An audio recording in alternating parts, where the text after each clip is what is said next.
Valeria, Here. Rudy, Still here. Leamorn. Yeah. Alright. So what we're going to do, there wasn't a whole lot of stuff that went on last time, a lot of roleplay. Falk did some investigating on his own, and he managed to figure out that pumping more magic into certain spells may grant different sort of boosts and abilities that he had not known before, thus unlocking his really fun lantern. And upon more coaxing, you guys decided to head back into the Aquatus to continue to go forward. And as Zirak cast his Locate Object spell, he was given this sort of advice, a voice in his head telling him to go south, even though he didn't feel nothing. And he just had a gut feeling that he needed to go south and to follow where this went. You guys passed through the Dragon Turtle room, through the room where you fought the giant Shark Bowl ooze object, entered a smaller chamber, a circular pool, around it this sort of seaweedy slime kind of picked and sort of pitted with bones of different sorts of animals, fish, humans. But the pool itself was dark and didn't stir. Skirting around the outside of the pool, even though some of you stepped on what seemed to be false tiles that at the time you thought were traps, did nothing. You continued and made your way to another door, opening it into a very rancid, disgusting, and dead-smelling foggy air. Within this foggy air was a circular pool, a current almost like a flushing toilet. And in this current were just numerous dead bodies floating and riding the current, just sort of face down, unmoving. And as Droman, Valeria, and Thalion began to step into the room, one by one, almost imperceptibly, the bodies sort of sank into the water where Droman stopped. Looking out over the water through the fog, he was able to pick out what seemed to be a shape darting through the water, and out of the water, shooting kind of like a dolphin jumping out, was this strange webbed-fingered, webbed-footed ghoul. That is where we're going to pick up in round 1 of combat. I'm going to move you guys back to the map.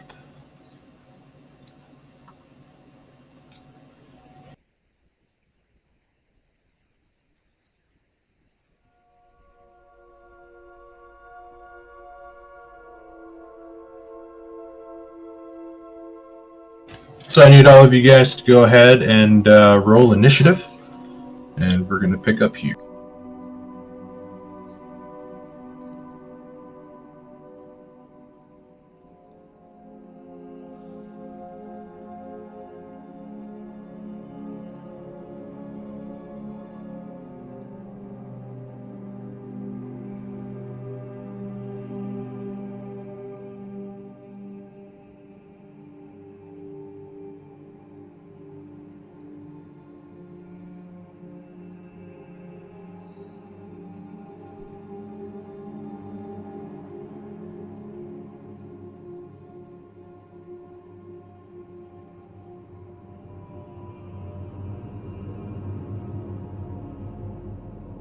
Mark, I rolled the wrong initiative, so I'm gonna re-roll because it's a beggar ghoul, not a regular.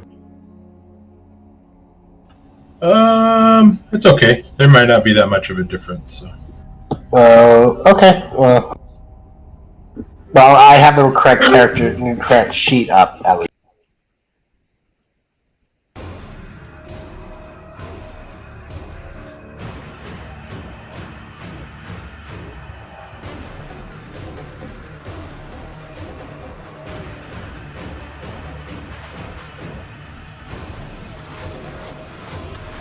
And I was reading through my rules again, and in the optional fun rules, there was a bit about initiative that I completely forgot and haven't been using, and we're going to start picking up again just because it's going to be a fun idea. If you If you roll a natural 20 on your initiative, you get advantage on your first attack, be it magical or melee.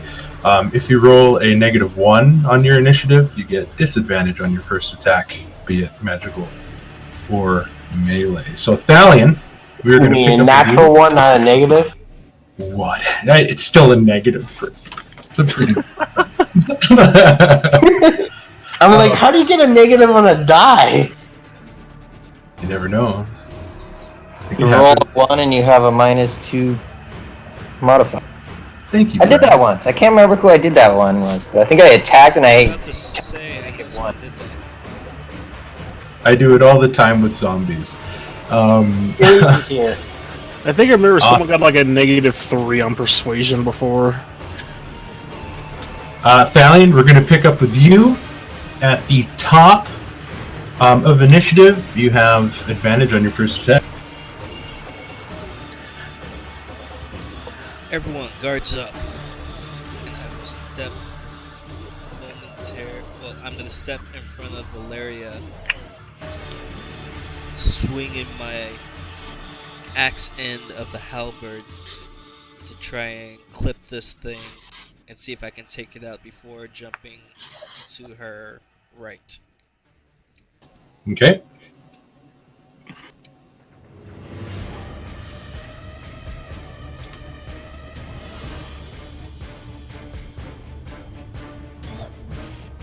A 19 will definitely hit this thing. As you look at their bodies, I mean, they're just wearing scraps of rotted clothing that are just damp and moldy from the from constantly being wet. There's not a whole lot protecting you. I do apologize ahead of time. Once this fight is over, I'll update and add the +4 so you see that if it's an undead or demon or Oh, it's okay. I remember. I remember. So as I clip it, Diane tries to continue his spin and then drive the back end of the weapon into its chest, hoping to knock it back away. Okay. I'm trying to be more descriptive in my attacks.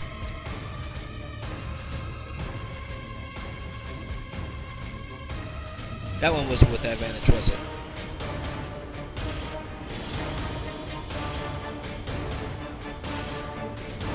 Hold on. My computer needs to catch up. No, that one was not with advantage, only the first attack. Okay, you could take the lower one if you want. Not sure if a 13 would make a difference.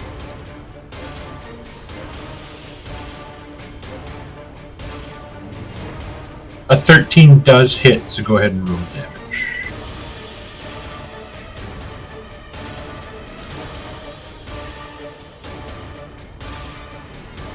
Alright, this one isn't looking too good as the haft of your halberd comes in and just pokes right in through its chest. It's starting to ooze out this nasty black ichor. As you move in between Drumlin and Falk, pressing yourself up against the wall. Falk, it is your ghouls. My ghoul will stay right next to me. Okay. I don't see any reason why to send him out there when the situation is handled. Elise.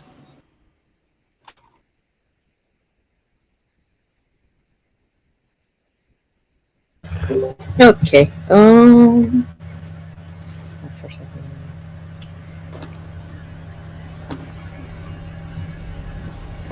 Yeah. Okay, so there's a nasty over there, and then there's. Pardon me, excuse me, coming through. 15. 20. Oh, and there's just that one guy over there.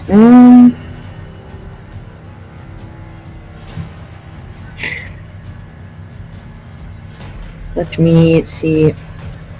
Sorry, everything's loading really slowly.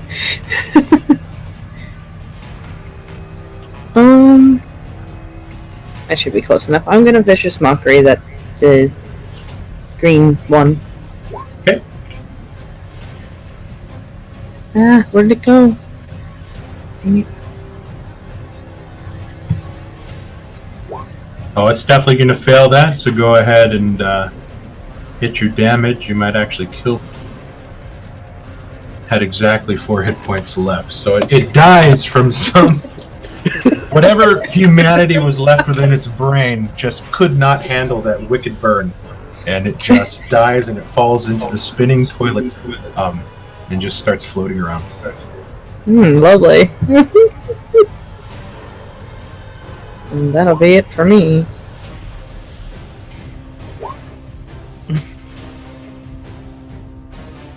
Rudy, you kind of hear a splash followed by a series of hits, a really, really wicked just roasting of apparently a dead body before it splashes back into the water. And right now everything seems as if it's all sort of calm and cool. Well, I still need to get in there anyway, so I'm gonna.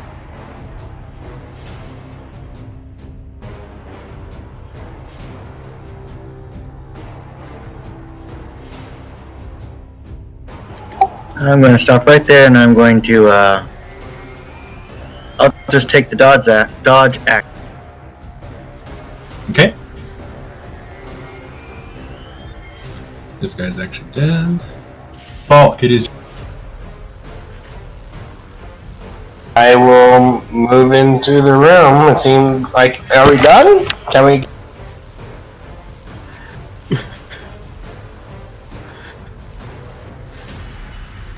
If Valiant can as a free action, he'll just repeat guards up. And that's my turn.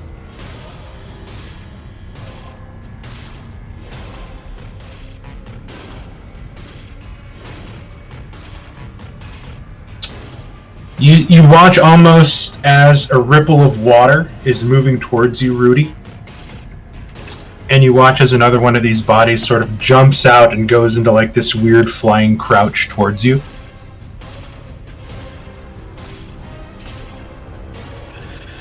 Oh crap.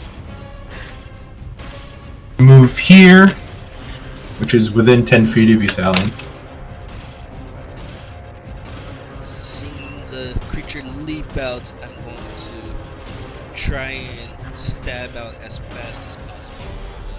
Okay, go ahead and make an attack. This one's at normal.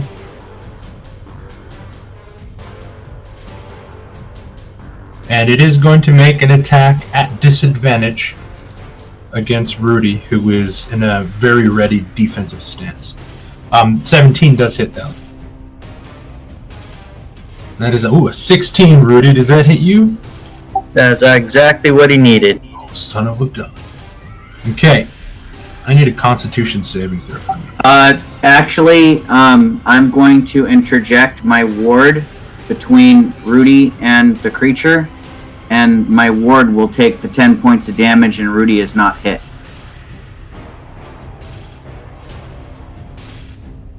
Okay, so it's she's going to take a total of 2 points of slashing? What's going on here? My ward has 19 health. Well, it has 17, but I have 2 temporary hit points, so it's 17 to the ward. How But you did 10 points of damage, so... Does everybody else see the 9? I think you're looking at Thalion's 10 points of damage. Yeah, you're looking at Thalion's 10 points. He's looking at 9 plus 3 for the slashing, which would be 12. Yeah. Right. That's what I'm... Yeah, I'm sorry, but... So, No, yeah, hold on. I would block 12 points of damage with my ward, Whoa, this is weird. using my reaction. Hold on, something's all messed up here. Hold on.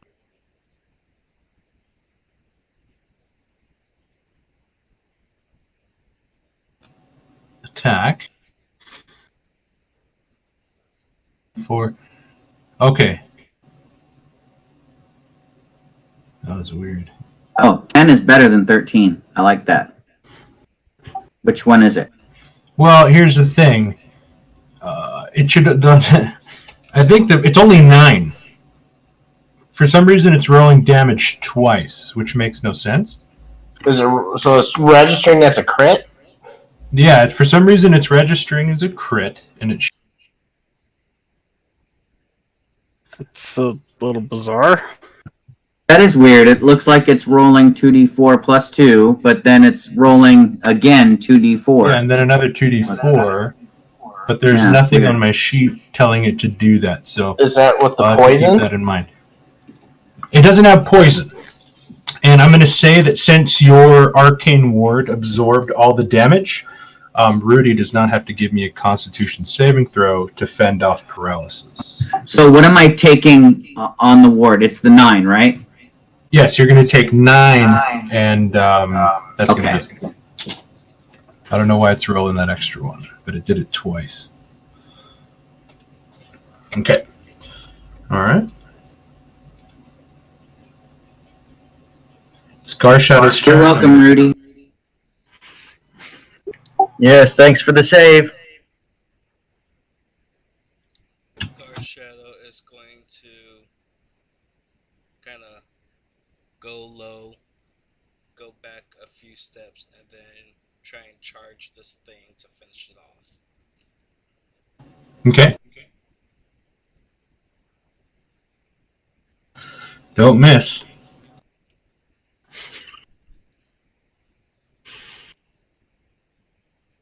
Ooh, you hit.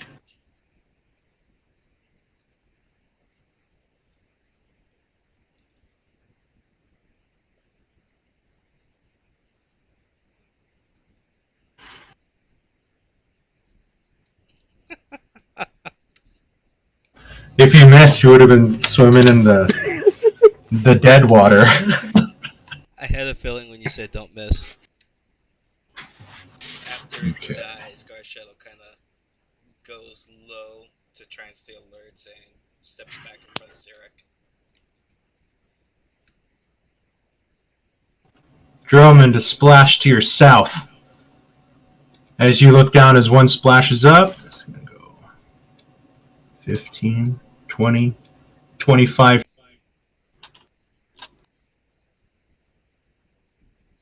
Alright, it's going to make a claw attack. Shouldn't have disadvantage. Normal. Would a 20 hit you? 20's gonna. It's doing it again. Why is it doing that? You're going to take 4 points of piercing damage. Or slashing damage, sorry. I need you to give me a constitution saving.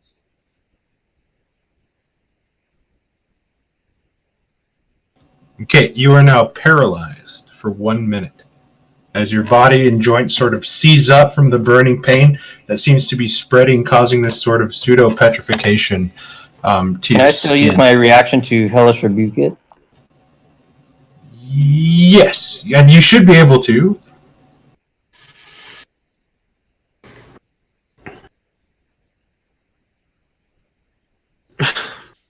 Let me read the paralyzed condition.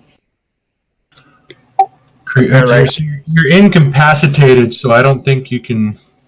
Well, it's I'll just say causing a you did it reaction. as soon as it hit you. As soon as it hit you, I'll say you hellish rebuked it, and then you sort of seized up. So a total of 11 fire.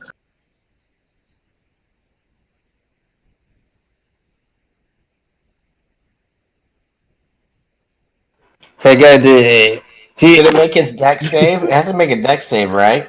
Oh, it does have to make a dex save. God dang it. Can you tell I've had 2 weeks off?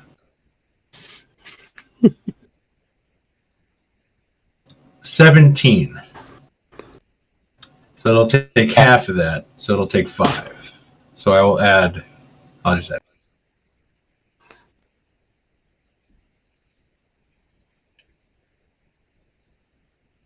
Okay, Pedroman, you are paralyzed for 1 minute.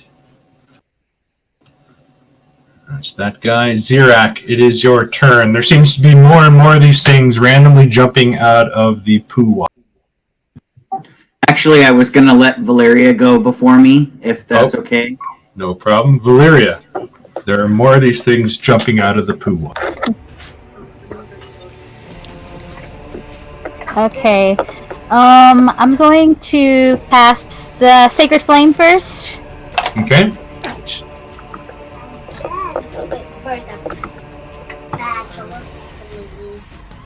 And this is on the one by Drummond? Only one you can see? Sorry. Uh-huh. Duh. Alright, here we go. Deck. A 10, so it fails. It'll take all 10. And then I'm gonna go 5, 10, 15 right there. Okay. And I'm gonna call out my spiritual weapon as a bonus action. Okay. No! I'll put this right here. Is that what the ghoul is saying? Put it right there. 0. She gets to attack with her spiritual weapon first. Oh, that's right. Boop. Can you tell I haven't played in a while? It's fine. It's fine. A 20 hits. Die! Just getting back into the flow.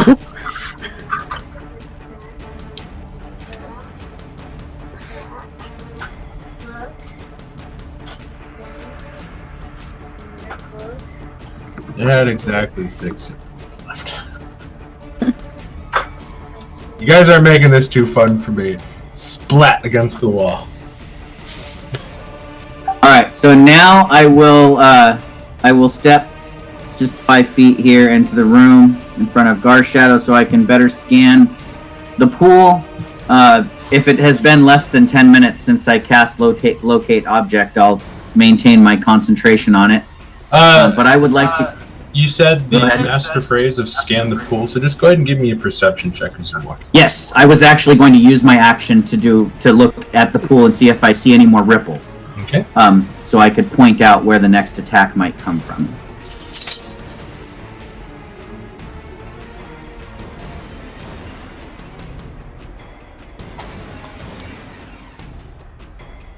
You see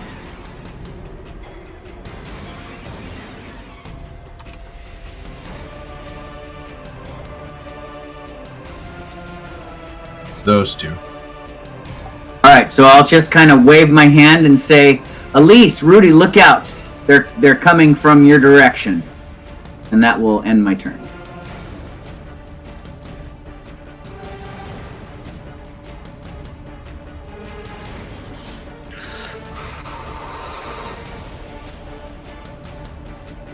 Okay.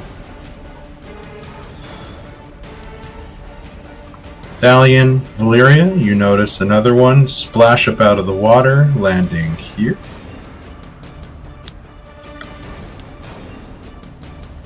It's going to try to claw at Valyria. 20. Does the 20 hit you? You have a crazy high AC now, don't you?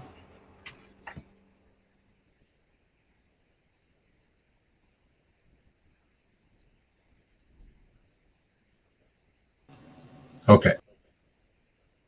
Alright. Oh, hey, look. Normal damage. You'll take 7... I will use my reaction to interject my arcane ward between Valyria and the creature. Okay. So just as you feel this thing's, like, nasty, black, dripping claws reach in underneath your breastplate to get at your ribs, there's a burst of magical energy as, like, a spectral Xerax sort of flicks away the hand at the last minute before kind of turning and winking and dissolving. Perfect. No con save necessary.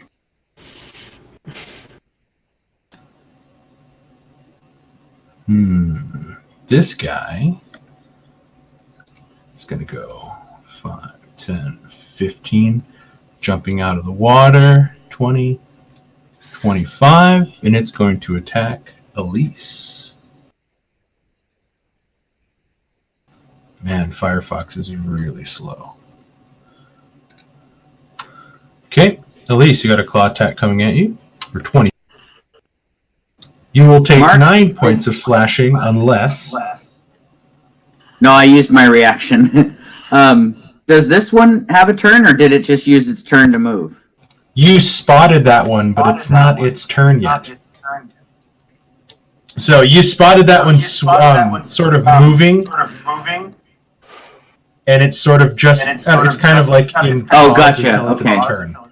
Yep, sorry, I was hovering over the tokens and I thought it had a turn, but gotcha. I'm following. No problem. Oh, let me move this down. Boom, and then it should be this guy. Okay, you'll take 9 points of slashing, Elise. I need a Constitution saving throw.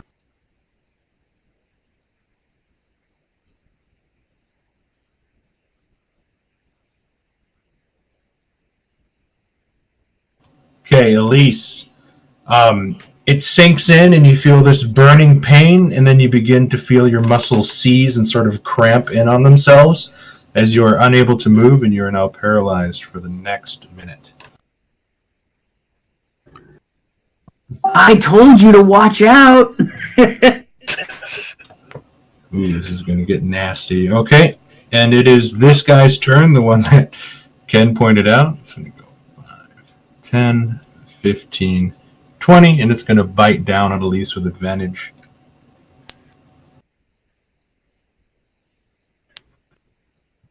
Does Elise have Hellish Rebuke? A 12 will miss.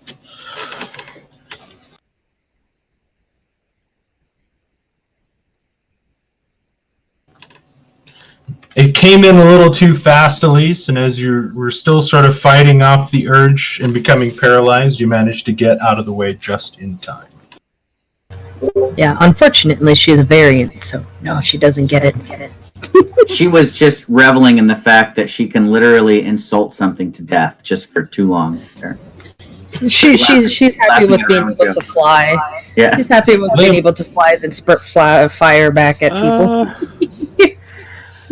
Right, hearing all the chaos. Move. Leomorn, Elise is down. Help her. Yeah, just trigger the panic already. Red 5, 10, excuse me, put me out of the way. 15. And going Your friend has died one too many times already. And is going to strike green 5 with a shocking grasp. Which I definitely hope it hurts. Wait, where'd it go? There it is. Ah! Oh.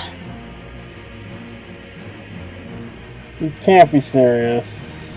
Okay, Leomorn, you step in and you slip on the very sort of dewy stone around this area as these ghouls are just jumping out of the water and splashing water everywhere, making just the footing really hard to stand on.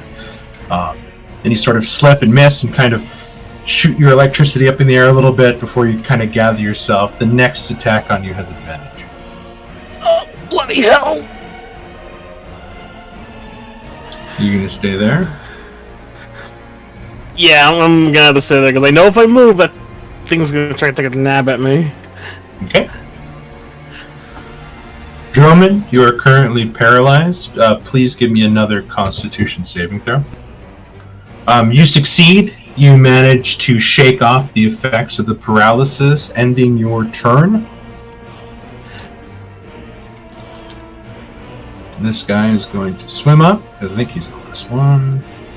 He's going to swim up, 5, 10, jumping on the lip, and he's going to attack Rudy, still in a very defensive stance. Disadvantage. 13, which he parries out of the way with the sword. Top of round 2. That body goes to there. That body goes to there.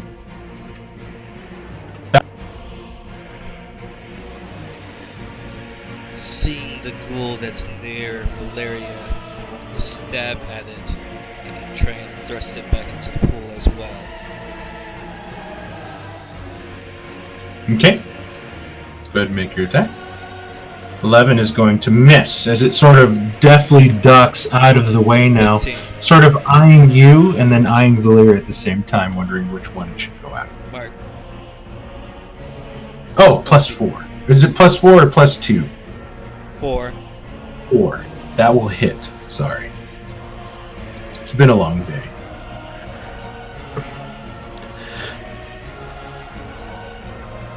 What's the extra +4 from?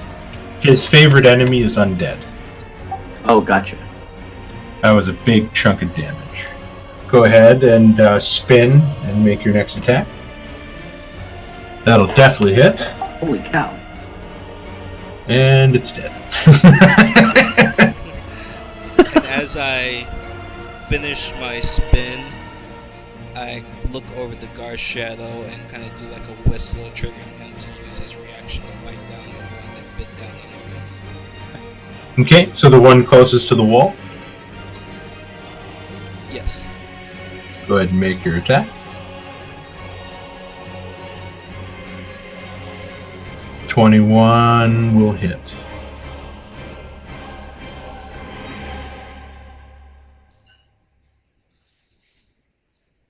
That's another big chunk of damage. Okay. Is that the end of your turn? Yes. Falk, it is your Lady Ghoul's turn. I command the ghoul to come here.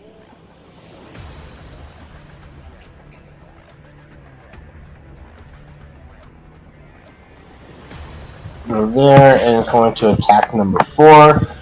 Okay. And I have advantage because due to pack tactics. Oh, wait. Is Rudy incapacitated? Rudy is not. The symbol on Rudy means that she is, she's done. Okay.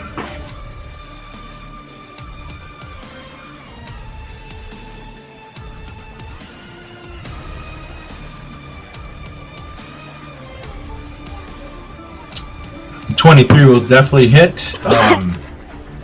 Go ahead and roll again, since I believe the Beggar Ghoul has pack tactics. See. Correct. I thought it was. Okay, so the 23 will hit.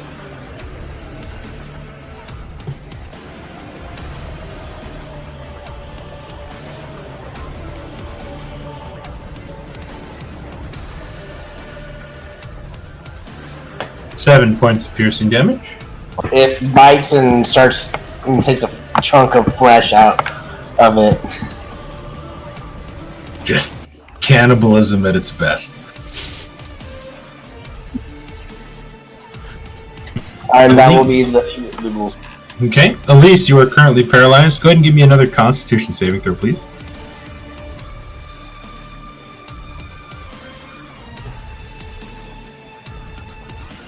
Okay, you shake off the effects of the paralyzation, sort of coming back into your own, a little dizzy and stiff. But your turn has ended with that successful save.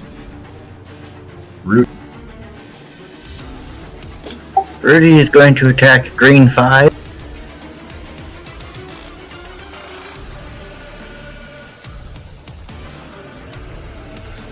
Jesus, yep. She's going to add her Psycho Smile. So that both 5 and 4 take 3 points of slash.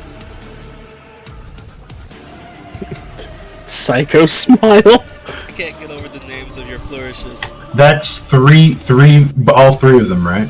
Or just those two? It's everybody within 5 feet of me that I choose. So those two. And then my second attack will be again at green 5. Okay. I was about to say, are you doing like a Joker-esque smile? 17 hits. Do you know where I got these scars? I was punched really hard by a giant man. That guy's barely holding on. Hang on, I think the roll was messed up.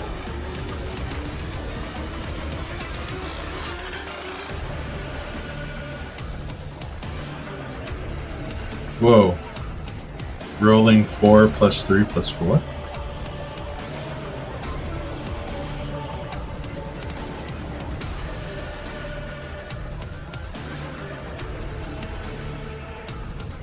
I wonder why I did that. Is the site starting to bug out? I don't know, it's really weird. Like, even my connection, even though I reset my stuff, is like super slow. So, I don't know what's up with it. Rolling. Okay, So those two- this one's definitely.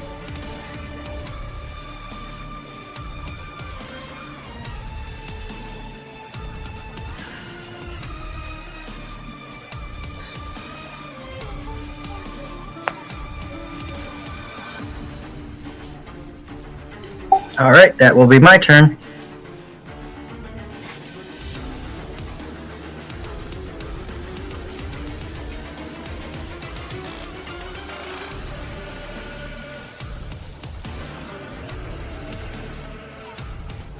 Okay, here we go.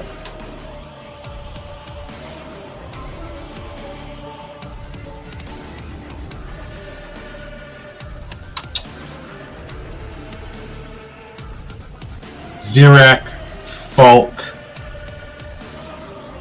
and Garshadow. Give me a what's your passive perceptions when you put it in?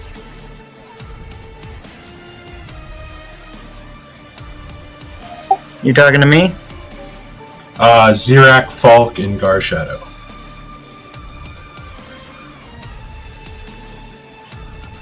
Garshadow's is 15. I think Valiant had a higher one. Okay, but he has advantage on hearing, right? Yes. So his passive is 20.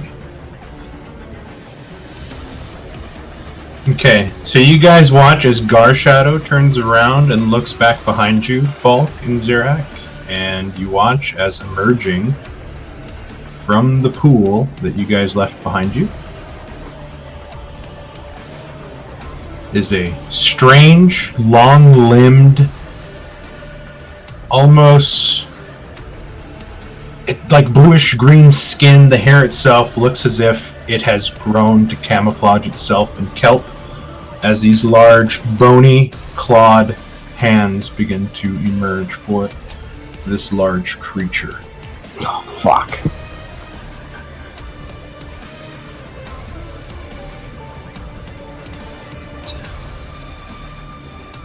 $15. Oh god, it's SCP-96, isn't it? It's just going to make the attack of the person in the middle. It's going to attack you twice, Zirak.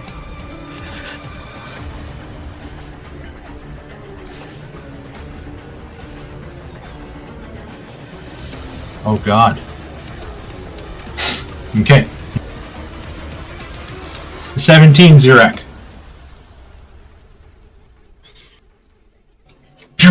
Shield. I summon a barrier of magic, and that will deflect that attack. It comes in to bite at your shoulder, and then the mouth sort of explodes backwards as its head kind of snaps back from the force of your magic coming in around you. It is going to try to hit you again, twice more with claws. Ooh. That will hit. Okay, so that is going to be 12 plus... 8, 12. Jesus, I can't count. 12, 16 plus 4.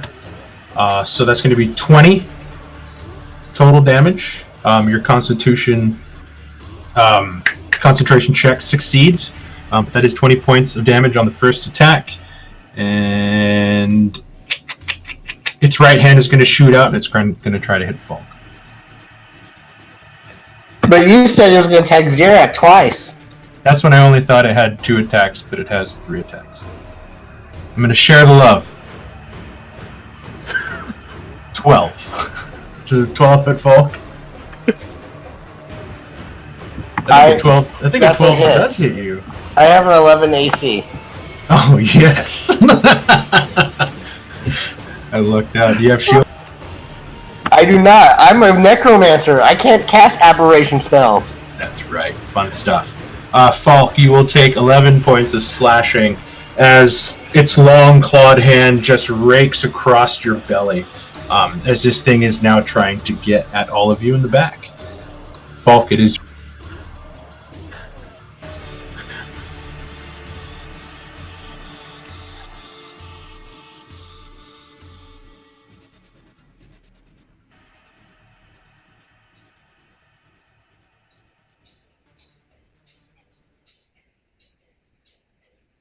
Well, I was going to try to run away, but he gets an opportunity attack. But okay, let's go. I'm going to cast lightning at this thing by casting Witch Bolt. Okay. You'll be making this a disadvantage. Mark, does it look similar to the trolls that we've seen before? Technically, you guys have fought one troll, and that thing was obese and leaking acid and poison. This looks completely different from it, but when it gets your turn, you can give me a Arcana or Nature check for free to deduce that. I'll let you guys do that. Yeah, I'm just determining, like, in character, whether Zarak would think it might have the same weaknesses as other trolls do. That's all. You could say it looks very trollish, except the limbs themselves. So think of a human torso, but with daddy long length, legs, and arms. That's what this thing looks like. And it does have a trollish appearance. So a mutated version of SCP-96. Yeah, it's gross. It's very gross. Yeah. Falk, this thing is within 5 feet of you. Right, so I was just waiting for. I Is it- was just waiting for the conversation.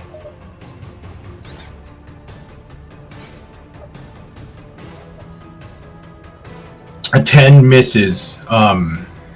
It sort of like just moves to the side awkwardly, and your witch bolt shoots and hits off the back wall as the energy dissipates. Okay, you know what? I'm gonna risk it. Really? With an 11 armor class, you're gonna risk it? Well, we need a tank in the front, and I'm calling Thalion forward, and Yeah, I would have taken the disengage action and moved away if your plan was to. You do you. Let's see I what forgot Falk does. about. I also forgot about the disengage action. Can you tell how I haven't played D&D in a while? You, however, have not moved out of its reach, so you are safe. Oh shit! Oh, Okay. nice. What? Okay, It has a Dark 10-foot Shadow. reach. That's why I described the daddy long leg-esque limbs compared to the body. It does have a long reach. Garshell is first going to try and finish off the thing keeping down that was trying to use Elise. Not daddy long legs. The thing I was thinking of was water skipper, like a water bug. Okay, Garshadow will make his attack. That does hit.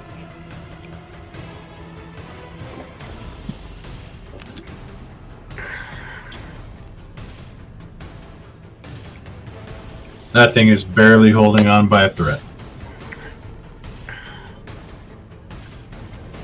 That is his turn since he's going to put him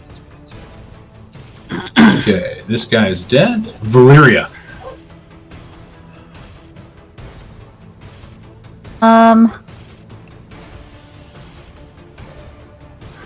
I think I see him from over here.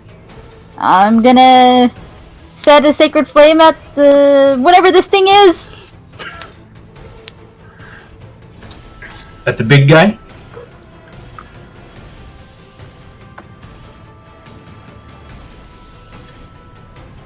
Okay, here comes his dexterity. 3, so it fails. And your radiant fire begins to burn its body. Move 5, 10, 15, 20 right here. So spiritual weapon at it as well, since Hold on, give me one quick second. yeah. And she's gonna yeah, no problem.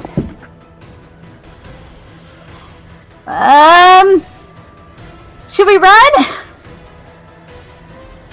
I was going to ask Mark a question when it was my turn, but I can ask it now.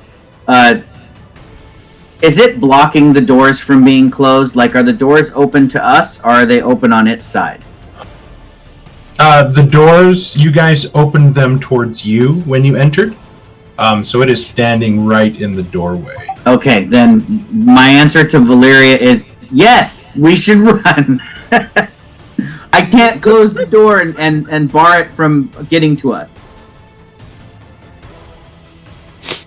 Valeria, go ahead. I had to pause those spinning balls. I'm hoping that'll slow down my, at least give me some latency back. Go ahead and roll your spiritual weapon. That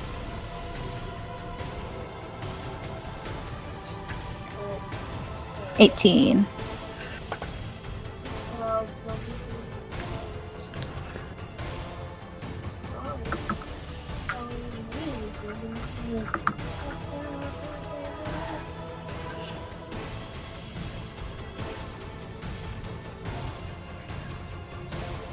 Okay. Okay, and then she moved 10 that way, now she's moving 15, 20, 25, 30. right there. Zirak. I am going to take the disengage action and follow Valeria. Wait, I didn't see that thing jump out there.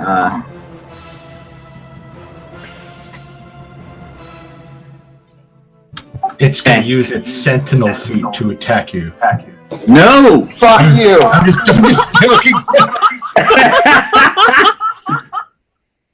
I am trying to maintain concentration on my locate object, and I took a critical hit, so I am running away. My ward is shattered. My shield also dissipates at the beginning of my turn, so... Now that you guys are focusing in on this creature in the room behind it, you guys watch as another set of long, bony hands begins to emerge from the pool. Oh, fuck Oh, that. hell no. There's 2 of them!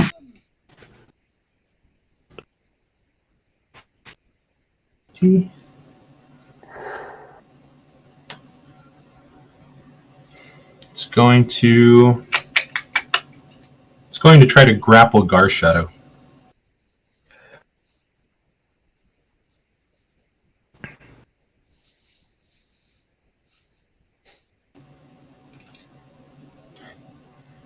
Whoops, not that guy. Did it again. Okay, I need either a strength or dexterity from Garshadow. As it sort of reaches out, it's going to try to grapple Garshadow by the mane.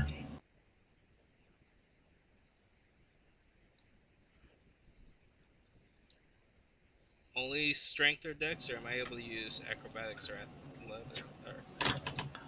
Oh, the same. Either one. It doesn't matter. I think you're going to beat the 7. Yeah. So Garshadow sort of backs away as the hand comes down. Whew. Not making it. It's just gonna move forward, and it's gonna bite at Garshadow.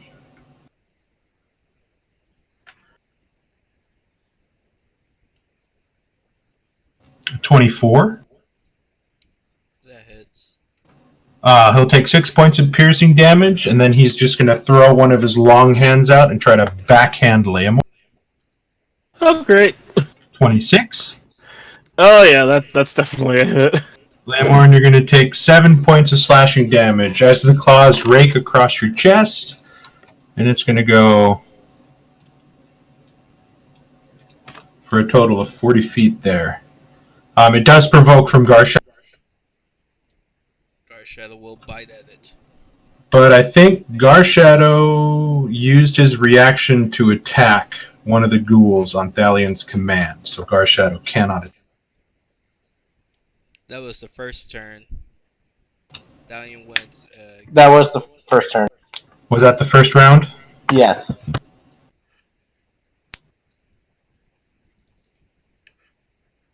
Yeah, I'm not sure how that works. If Oh, it yeah, no, uses 'cause Stalion's it's Garshadow's- reaction or Garshadow's, because Garshadow just had a turn, so he would get It's his reaction Garshadow, back. so he gets it back. I thought he was lower than this. Sorry, I forgot it was just his turn. So he does get. Yeah, it just means now when Thalion goes again, he can't use the reaction if I use it now.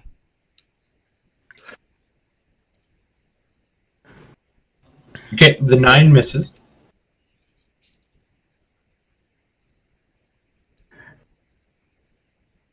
So you take a. Does it use your reaction on your turn to use Garshadow's reaction? No. So what he does is he goes Garshadow attack, and then Garshadow uses his reaction. Right. to So attack. him saying Garshadow attack is a free action. I believe so. It's one of the Unearthed Arcana things that they added for it. That's pretty rad. But definitely not. It's not one of the things that they kept when they just put out the new errata for the Beastmaster. Yeah, because it's kind of broken. That's an action economy break. If it used Thalian's reaction to use Garshadow's reaction, I would keep it. We balanced it out by taking away my second attack. The only reason I attacked twice is because of the Polar Aster feat. Yeah, so he doesn't get a multi-attack on his turn as a ranger.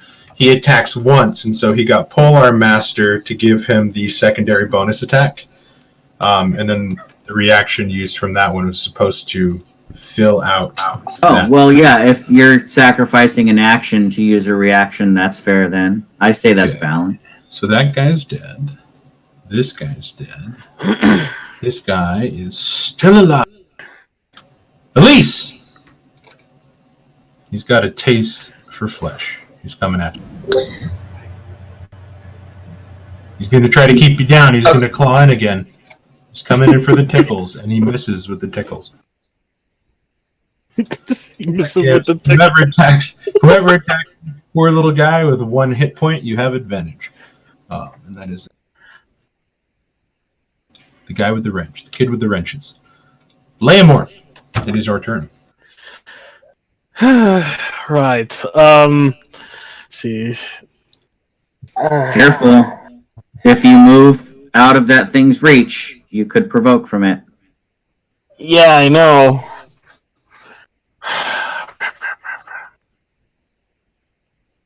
Actually, You because could- of its... You could step into Elise's square and kill that thing and then move back into your square. You just can't end your turn in Elise's square.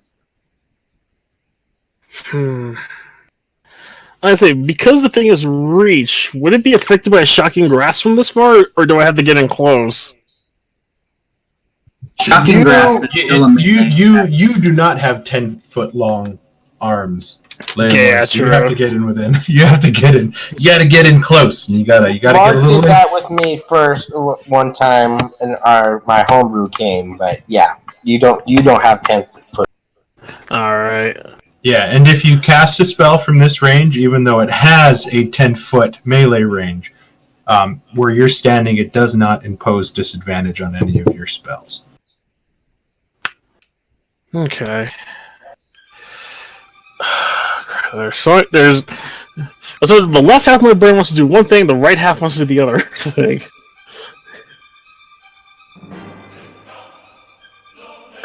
I'm gonna. Can't you get them both? I wish. Actually, Can't you just accidentally shoot lightning out of both hands from both directions? Play your own character, guys. Play your own character. Shit. Okay, I'm gonna risk something here. I don't know if it's gonna work, but I'm gonna risk it. I'm gonna move here, and I'm going to try to strike it with Shocking Grasp. Okay. That's not what I thought you were going to do, but let's do it. That's not what I thought I was gonna do. This is going to be so they're not wearing any sort of metal. So go ahead. You're going to run up and you're going to place your gloved hand on it. And you're going to try to make it feel the pain. So go ahead and hit your shocking grasp. That ghoul is mine. That's an ally. Sorry, I thought that was an enemy. A 10 will miss as you go up, and its long elbow comes down and rams your hand into the ground. Son of a. Well, there goes my plan.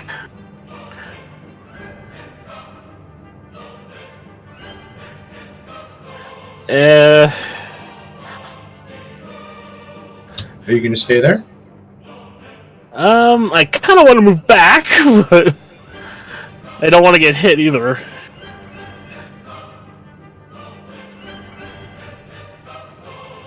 Yeah, I'm just gonna have to stay there for now. Okay. I thought you were going to move back to where you were. Drum. Oh, I get to move! Yay! Help! Help! Get out of here, employee! I'm gonna. I think I'm trying to go. I'm gonna attack this red one with my rape. Okay.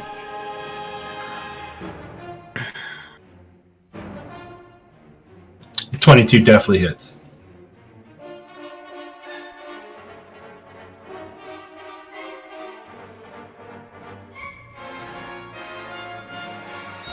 Cunning action, disengage.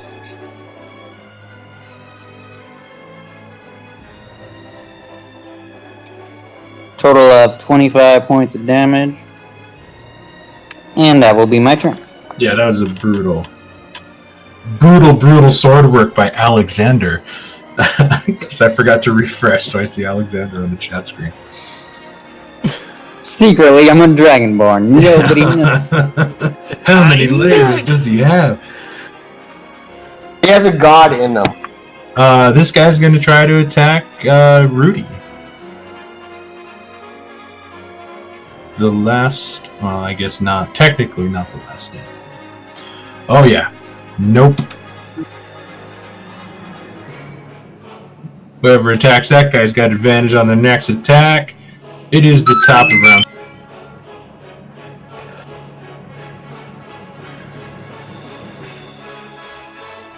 Those guys move there. Thalion, it is your turn.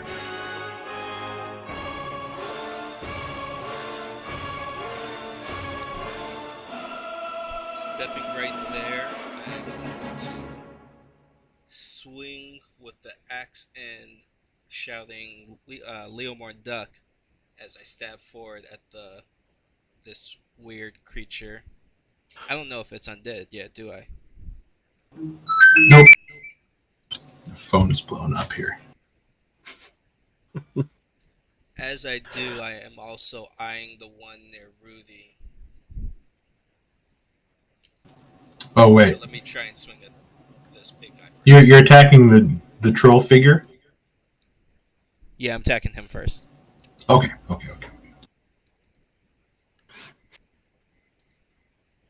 The 21 will hit. Yeet!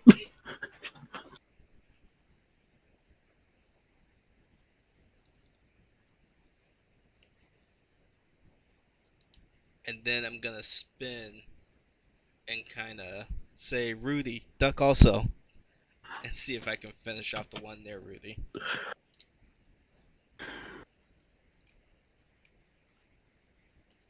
You can make this one an advantage.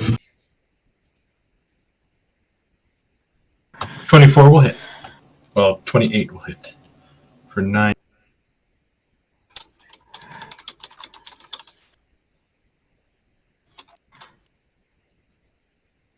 It is still barely just standing on the edge of the pool. And I will hold my ground there.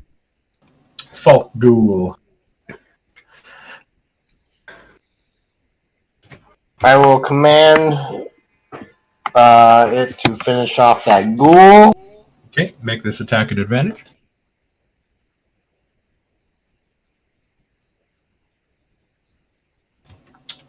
$13 hits.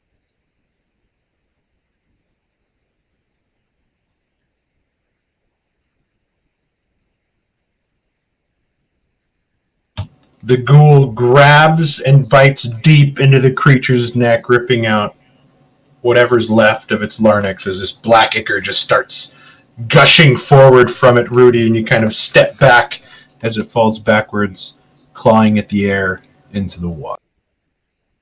Now, here's a question. My question: Can a creature occupy the same space as Spirit Guardian, or the?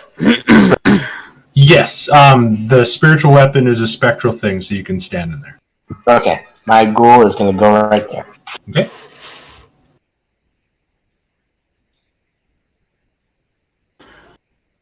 the ghoul is riding the Pegasus. Elite.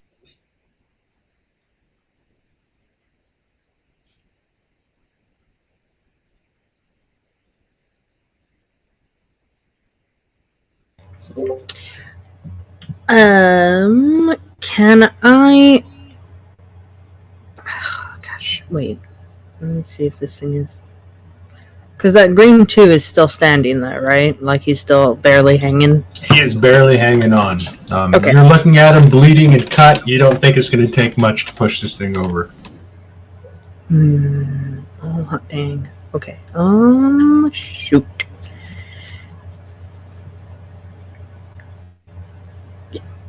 Am I allowed to cast a spell and then move away? Or do I have to move away and then cast? Depends on what you're casting. If it's something that requires an attack, and it's a ranged attack, then you would have to try to move away.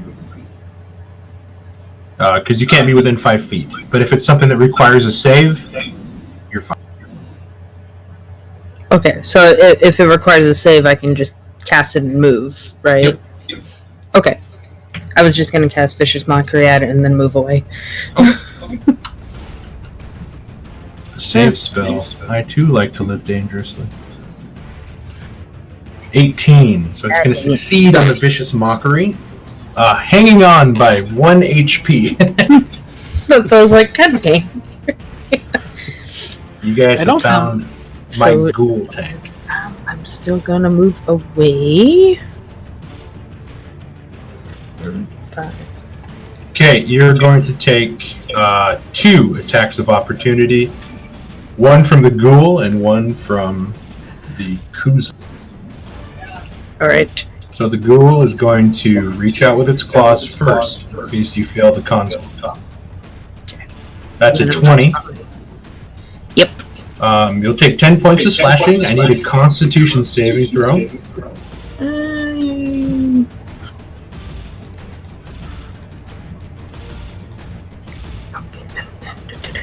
Where there's. Okay. So as you step away, it reaches underneath and it slashes at you, and you try to move, and then you feel your body seizing up again, as you are paralyzed.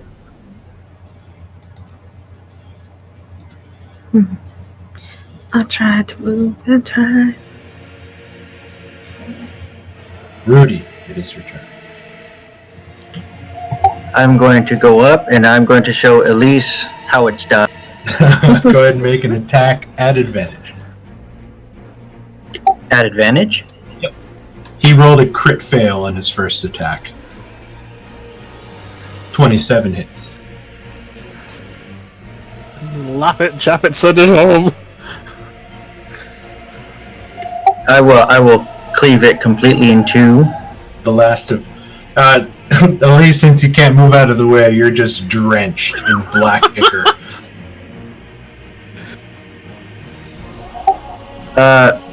I'd like to try and start dragging Elise away, but I'd also like to use my bonus action to give Leomore and Bardic Inspiration. Okay, so you're going to use your second... multi-attack option to grapple. I'm going to say she's incapacitated, so that automatically succeeds. So you can start dragging her away with your movement, and if you want to give inspiration to Leomorn, yes sir, or yes ma'am, you can.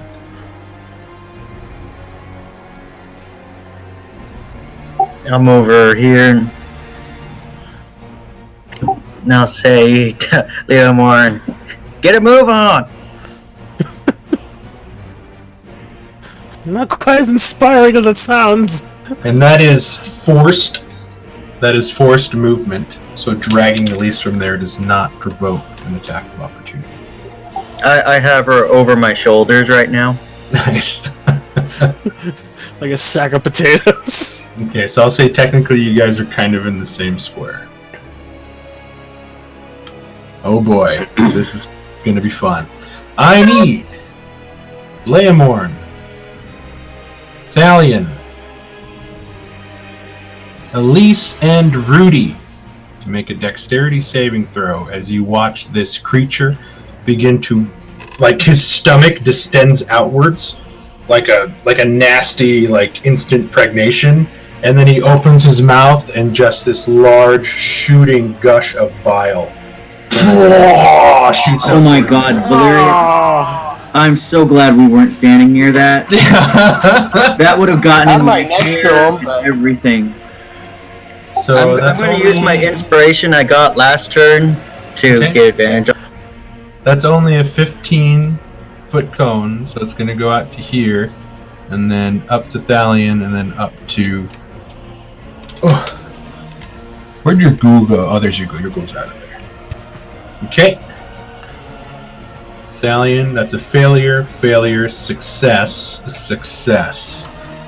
You guys are going to take... Rudy is going to take credit for Elise's dexterity save. She has definitely earned that right. Is Elise still paralyzed? Yeah, yes she is. Oh, she's incapacitated. She automatically fails. But wait, I was just about to say, wait a minute. I don't even think I should have rolled because I was paralyzed, so I can't do anything.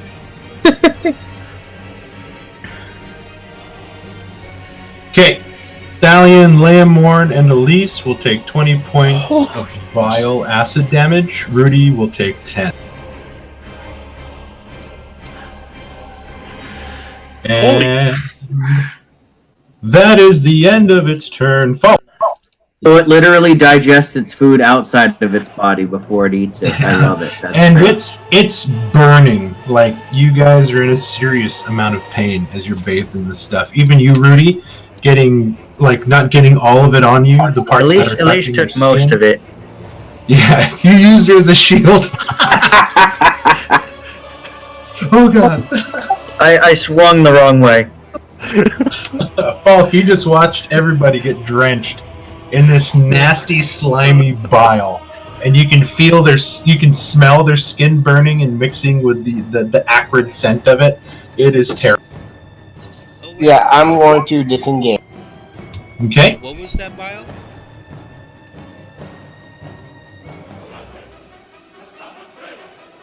Valiant, does your max hit points say 73? Yes. Holy smokes, you are now the shield. I am standing way behind you every time. He's always had to be the tanky one. I feel Was that violated. acid? Falk, you disengage and you sort of run towards the back.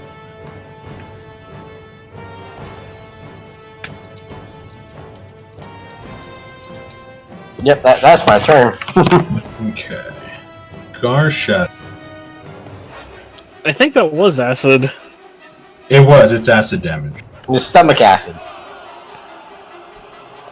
I'm just making sure that if that armor only worked on dragon, acid, or on acid in general. That's a good question, actually. Let's take a quick peek at that. If it's like the one from the Dungeon Master's Guild, it should be all acid. It is. I was reading it. I have resistance to acid damage. Yep, you have resistance to all acid damage. So I actually have that. So you'll take 10 as well. Okay, and it is Garshadow's turn.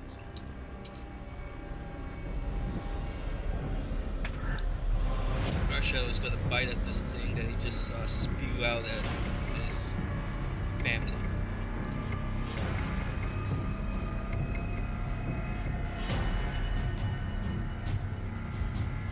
Garshadow reaches out for a bite, and the creature again sort of brings its elbow down, pushing Garshadow towards the floor as Garshadow scrambles away, getting ready to attack again, missing with the 11.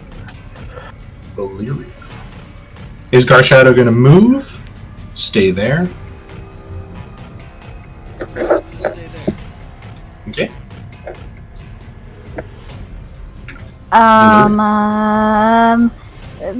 I guess I'm gonna have my spiritual weapon attack first, since it's there, and that's Okay. a bonus action. So Sounds good. 18 definitely hits. and then sorry, I'm babysitting my niece. No. She's going to run some more. I'm sorry. 20, Yeah. 25, 30. Wait. As you do that, I want to react to her run real quick because I was just typing in chat a little bit of role play. Derek's like, where are you going? Too far. Too far. Stay. Yeah, turning in disgust at the vial and the smell of the burning flesh of my allies. I noticed that Falk ran by, and I was going to turn and say something to him. And as I'm doing that, Valeria runs away, and I say, "Don't run too far. We don't want to attract the attention of something else in this room that you might go and find and bring into this situation." Why you gotta be so logical about this? Stay close, guys, because we're striving for party cohesion here. We're not trying to fuck up everybody's lives all the time, and yet we're stumbling every time we get into a combat. We do the same crap.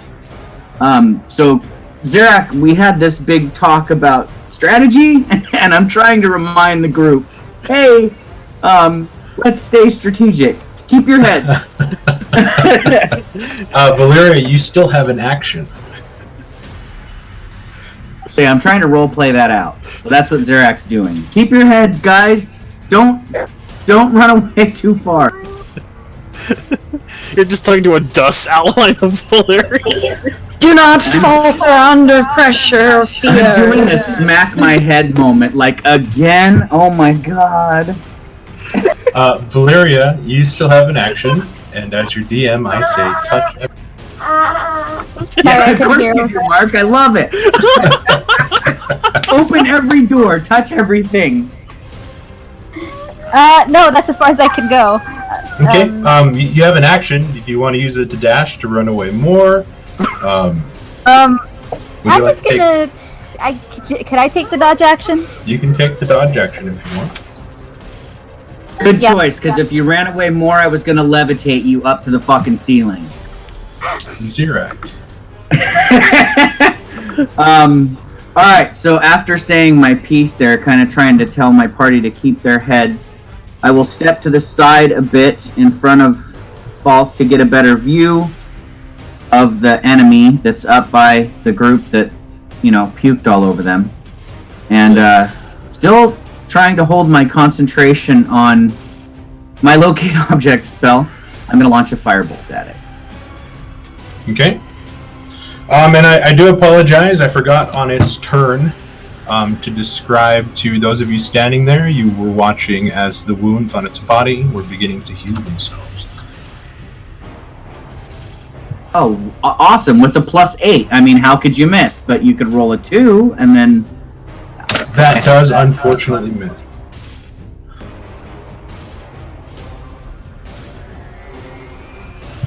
Alright, well that ends my turn, unfortunately.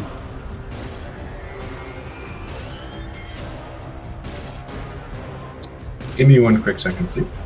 It's dark over there. My light doesn't kind of go that far, so I was aiming a little off. I can actually only barely see Leomorn on the map, so... Aim above I probably my head! almost hit Above you. my head! The firebolt just singed your hair a little bit, Leomorn, and missed the creature. You guys might want to shed some light up there, because it's really dark where you are. I'll turn around to Falk and say, be careful with that door behind you. Something might come out of it. And he's like, if we can get through these doors, oh my god. I just typed that I'm out. smacking my head again.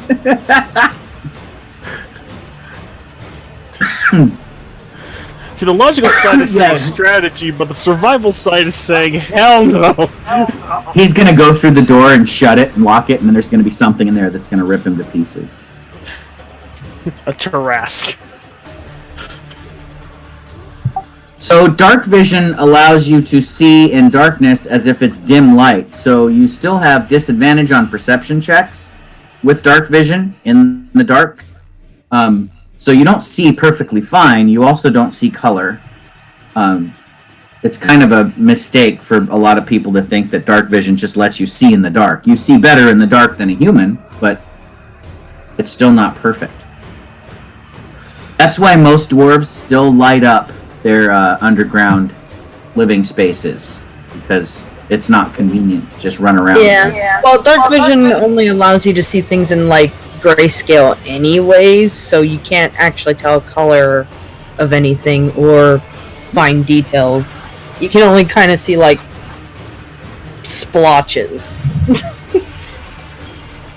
of like me, if I took my glasses off and stared at somebody across the room, I'd be like, yeah, I can tell there's a person there, but they're kind of blurry. Yep.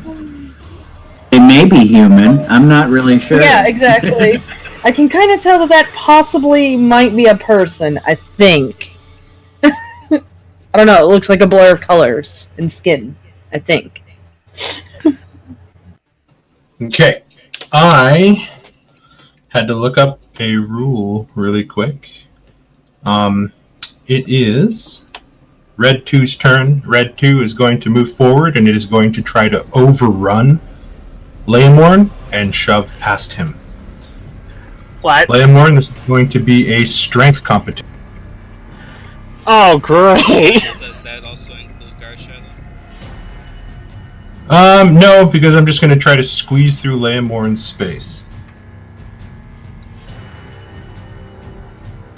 I figured I don't want to keep having him run up and back. I want to get him in there and put some fear in you guys, since you guys are running away. So he's going to have it's totally advantage what a on monster this. would do. I'm so glad you're using it. I can't wait to see how. Thalion, he is going to move into your range.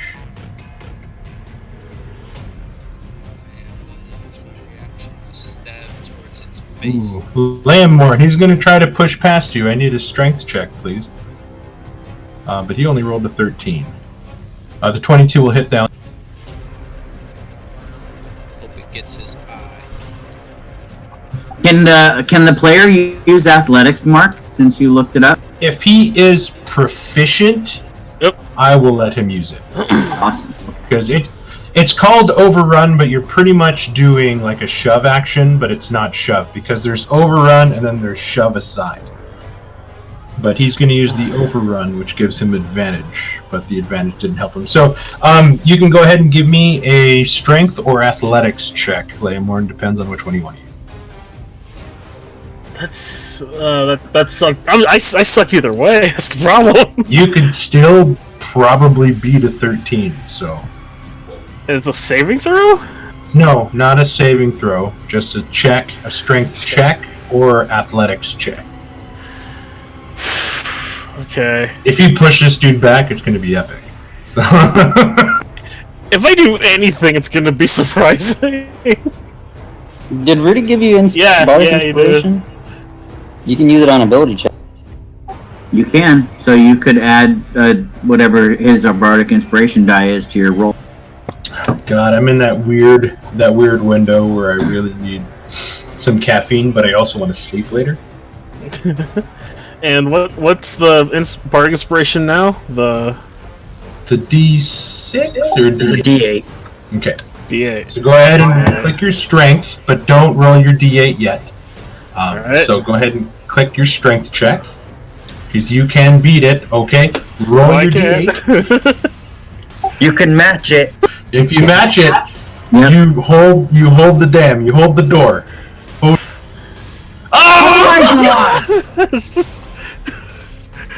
Rudy will thank also you for take credit saving for the that. day. Yeah, once again, Rudy gets the credit. You were very inspirational. Basically, Rudy was Valiant like, help hold by the slapping dough! it in the eye. Hold the dough! So No, Rudy told him to get a move on, and so he got a move on, alright. It was the way she said it was, I'm not coming back for you. So you guys watch as this creature begins to angle its way through, sort of moving fast towards Leomorn. Leomorn kind of screams a little bit and holds his hands out as Thalion shoves the halberd into the chest, slowing his momentum. And Rudy looks at Leomorn, seeing that Leomorn almost has his eyes closed, and just kind of yells at him, Leomorn! Scaring him, shocking the creature, incidentally with his lightning, causing it to stop in its place, forcing it back. Leomorn, Garshadow, and the Ghoul have an attack of opportunity.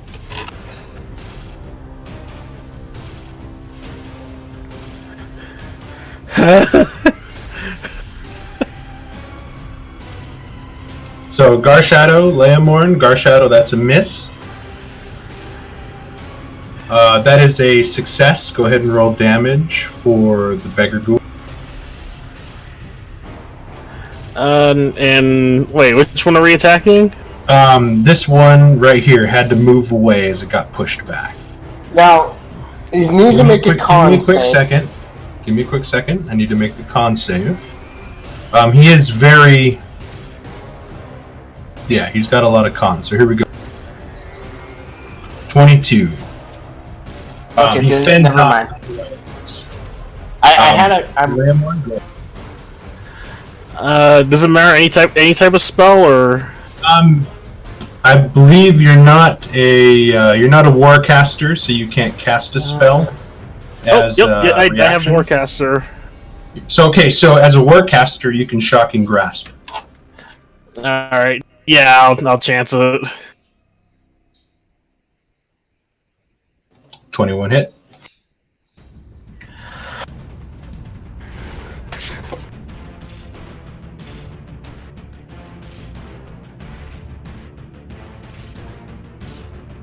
Okay.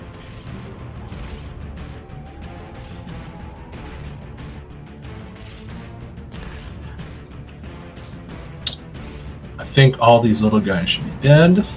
And Leomorn, it is your... Well, after just nearly pissing myself doing that, oh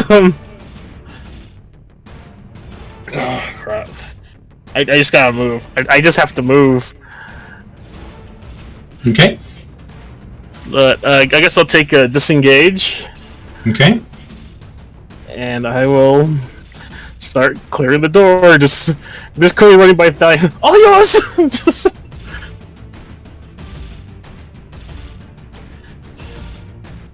Between Thalion, Dromond, and Rudy, they should be able to take that thing out, no problem. I'm going right up next to Zarya, going help, help, help, help, help, help, help, help, help. You did good. It's obvious you've been doing the push-ups I've been showing you how to do every morning. What push-ups? I haven't done. I mean, yes, I have done a few actually.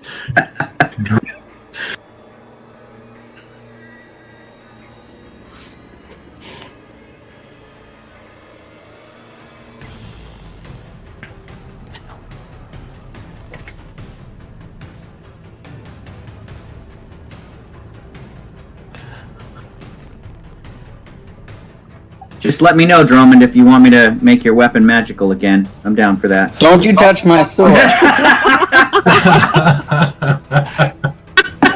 don't think. I don't think he wants any more curses.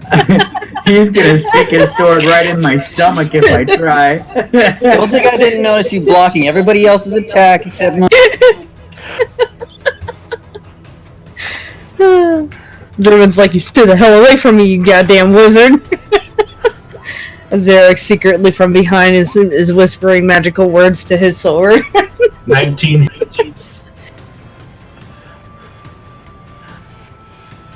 Oh, Dromond. Cunning I action. didn't get to block disengage. Elisa's either. I see he's like, I see your ward went up in front of everybody but me. And that will be my turn.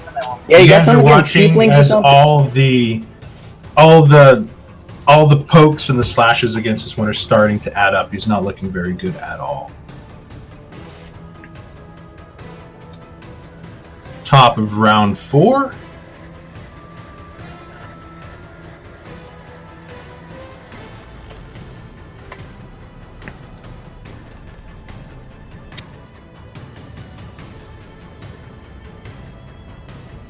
So close. Thalion.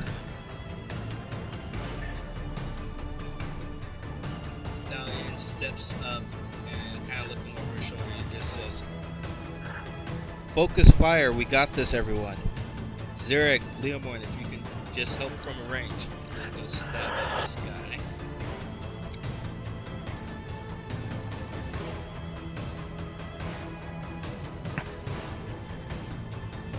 If I could hit it, but 26 it's awfully hits. dark up there. Just point your hand out and I'll guide it. I'm going to spin and strike with the opposite end. Yeah, this guy's not doing good at all. A 15 is the magic. And then I kind of whistle to Garth Shadow in hopes that he will actually bite him this time. Okay. Garth Shadow might be able to kill him. 14 just misses. As it's starting to get panicked now, it just hurriedly pushes Garth Shadow aside as it's sort of taking stock of the current situation. They don't look vastly intelligent, but there is a predatorial cunning to these things as you sort of look and watch its eyes. It's sort of taking a quick glance at the situation. And it is Falk Ghoul's turn. Did you want to stay there, Thalion? Yes. Okay. That will hit Falk. 4/. Here comes its con save. Let me close this window. 17. So again, it fends off the paralysis again. The torso may be small and the limbs may be gangly, but this is a very sort of muscular kind of creature. There's a strength there. Elise, go ahead and give me a Constitution saving throw. Alrighty. Oh boy. Nope. Okay, so you are Epic still fail. paralyzed. You're still stiff as a Okay. board. Rudy. I'm just a sack of potatoes on Rudy's shoulder. Nothing special. That's okay. At least this time she might not die. As Elise is like, nope, no, I'm not you. All you hear out of Elise right now is So Rudy's gonna shift her a little bit, and she's like, "Don't worry, I'll get you out of this." And she's going to cast.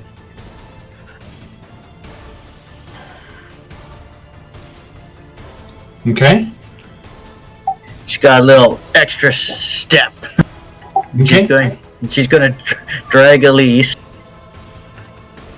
Did you cast this on Elise or on you? on me. Okay. I was like, I can't wait to try to describe this. You just shot put her. Elise, you were shaking really bad. I was about to be like, wait, what? Okay, as you drag her out of there. Boop, boop, boop. I will run up to Leomorn, barely, not even winded, and I go, "Where'd Valeria go?" I asking the same thing. That will be my turn. Alright, well, this guy's just going to try to get into the room. No, it's going to attack. Fuck it, it's almost dead. Let's go out with a bang. It's going to make 2 attacks against Garth Shadow and 1 against the ghoul. First 2, Bite, Claw, Garth Shadow. 21. For 6, first claw, 26. For 13, second claw against Falk's Ghoul is a 22. For 10.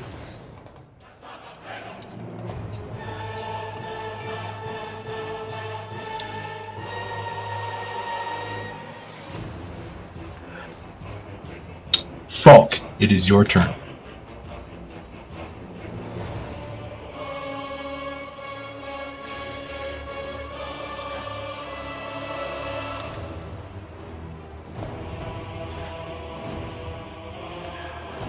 I'm gonna look at the creature and I'm going to cast Toll the Dead.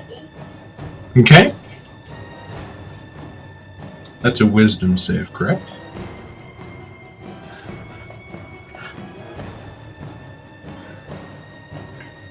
$17. It somehow managed to survive that with a 9 wisdom.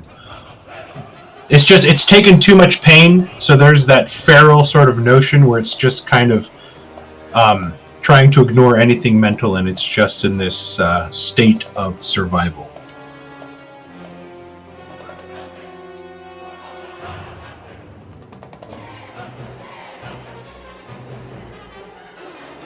Garshadow. Yeah, I'm saying. Garshadow's gonna go for its ankles and try and pull it down to the ground. Okay.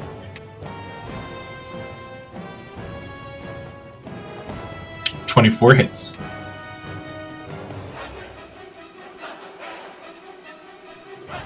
I do not foresee woe.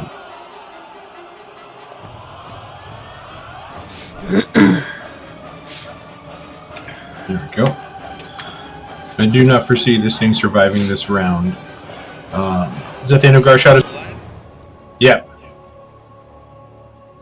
Yeah, that's Garshadow. He had 20 hit points left. That took off 8, so he's got 12. Valyria.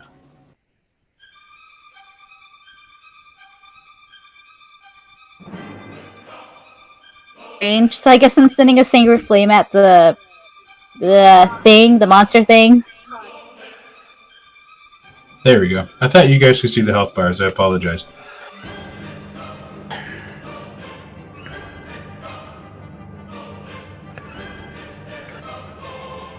It fails. And the 13 is 1 point more than it needed.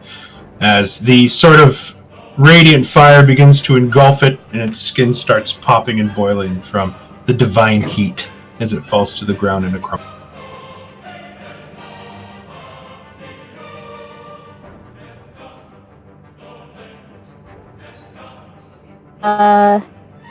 I'll heal.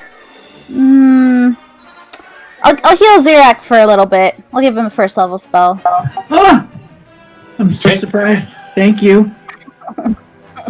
Give me a Constitution check.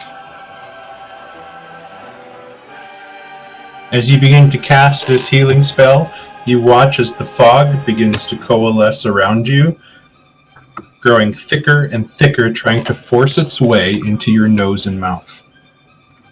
You begin to choke on the fog, unable to cast your spell. Sure, when she's healing Zirak. So go ahead and mark off whatever spell slot you're going to use for that. Good thing it was only a first level. Where was it healing? Healing word's a verbal spell. You have to talk to do it, so that makes sense. Zirak, it is your turn. I appreciate the attempted prayer of healing, but I will I'm going to step forward so I can get a clearer shot. It's gonna be pointing in directions like that way. I don't see any enemies.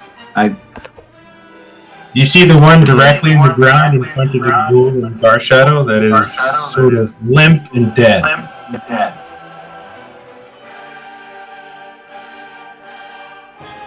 Alright, so I guess I'll keep moving. That's 50.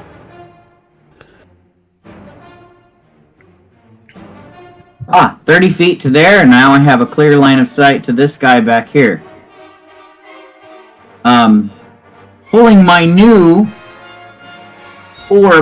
diamond orb out of my pocket. It is a canary blue tinted diamond. I will wave my hand over it, causing it to burn red with fire. And I will throw an orb of fire at this creature. Need a 15.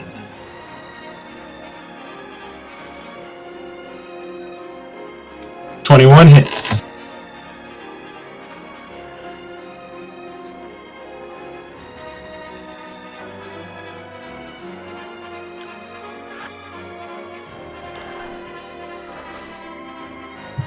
12 points of damage for a 3rd level spell. Jesus Christ, I'm not happy with Wizard. It is on fire, and as the light hits, you watch as the wounds on its body begin to turn to sores that are expanding and not closing. Alright, that will end my turn. I spent a 3rd level spell slot to try and burn it bad. At least I harmed it, but I probably would have done more damage with Firebolt as a cantrip. And yeah, protect me, Thalion, because I moved up here and now I'm exposed to danger. I need Falk, Ghoul, Garshadow, and Thalion to give me a dexterity saving. I will do that after I use my reaction to stab at him for getting within my range.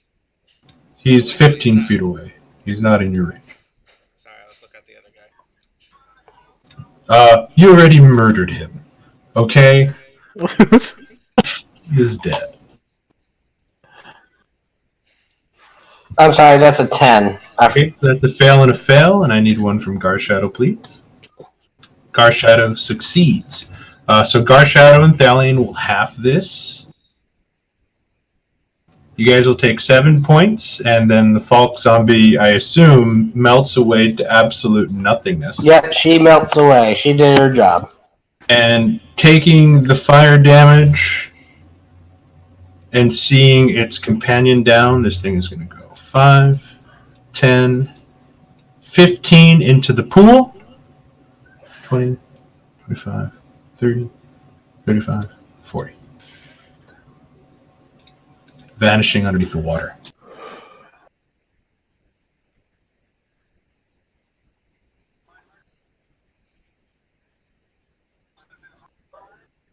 Leomorn, it is your turn. You're seeing all this action going on up front. You watched as another round of sticky, slimy acid has shot out from the door.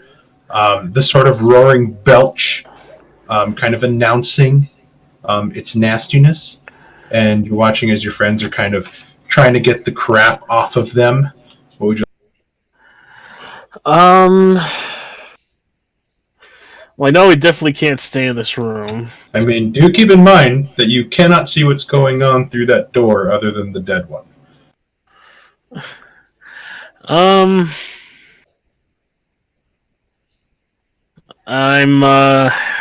Crap. I guess I am going to look around to see if there's anything else that might come out, any possible location that they could be coming out through. Give me a perception check.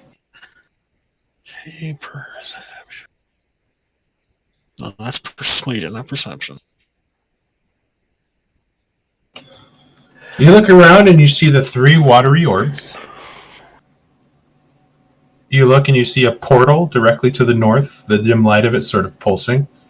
You see that there's a doorway behind Falk, and you're watching as the 4 bodies in the poo water are slowly circling towards the train. I'll quickly point out the orbs and the glow of the portal in the respective directions, and I'll just get ready in case another one comes out. Okay, Drummond. I'm gonna go take a see up there what's going on.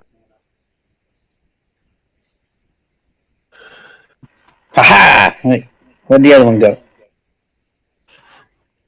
Thought there were 2 of these things. You can see Valeria just beyond. So it looks like you're looking through the dark woods, and you're looking at a campfire. So you can kind of see that little bit of light to the far north. And that's the portal itself sort of glowing up there. It is giving off its own light that you can see in the darkness. Sorry, Drummond, what was that?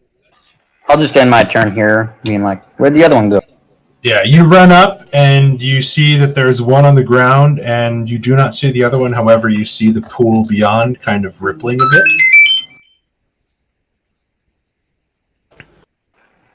Yep, I think I'll just stay up here for my turn.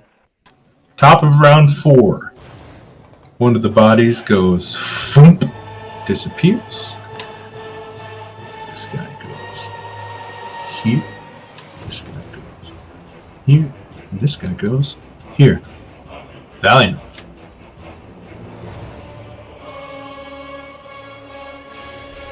The other one retreated into the pool.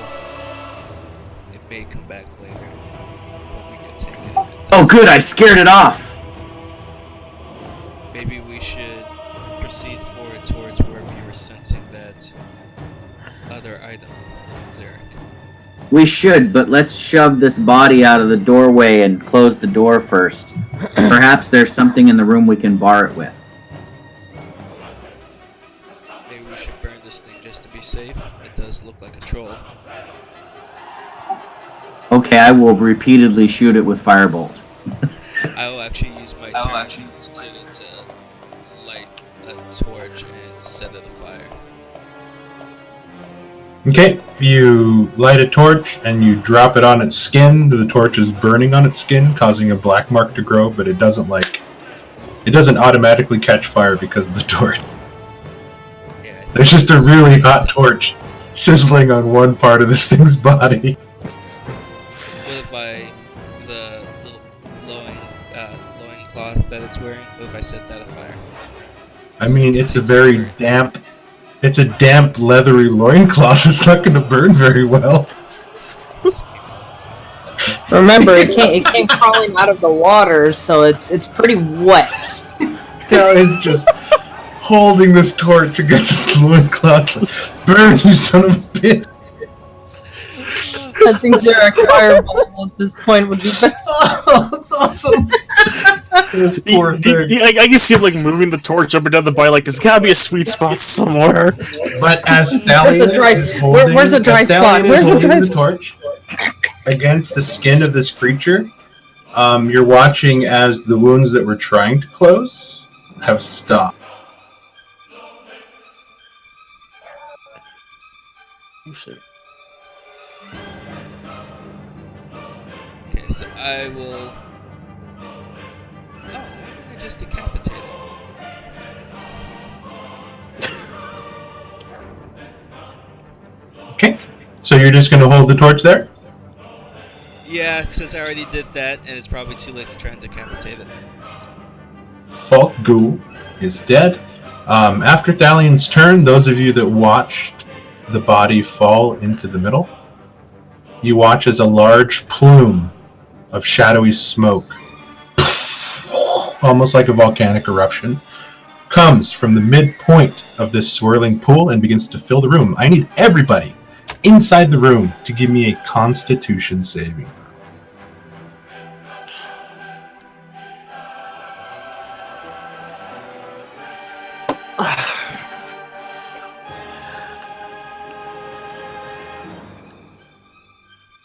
What is with these rolls tonight? Okay, so Elise, Falk, Leomorn, Drummond, you guys fail. Everyone else succeeds. Those of you that failed did not close your mouth and hold your breath. You guys are going to take. This thing just instantly filled up the room? Yes. Because there's already smoke and fog in here, and so this added to it, making it thicker. You guys take 10 points of poison damage. We also had the warning that Elise or Valeria was already choking on the smoke. Yeah. So it was already probably coming out. And as it fills in, sort of rebounds against the wall, and it comes back towards the middle, and it draws your eyes towards the 3 bodies that got knocked back into the water that are slowly making its way into the middle of this pool. Yeah, I'm not gonna stick around. It has to move! Elise, it is your turn. Am I still paralyzed? Oh, you are. Give me a... Oh, shit. Okay, you were still able to make it even though you were incapacitated. You can make con saves. Give me a Constitution saving throw. Okay. Oh, my favorite tonight.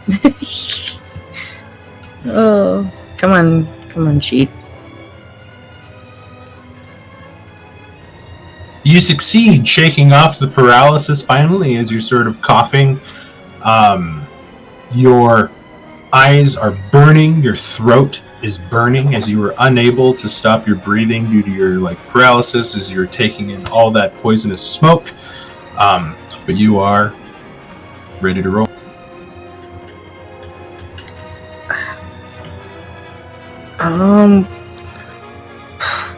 She doesn't even.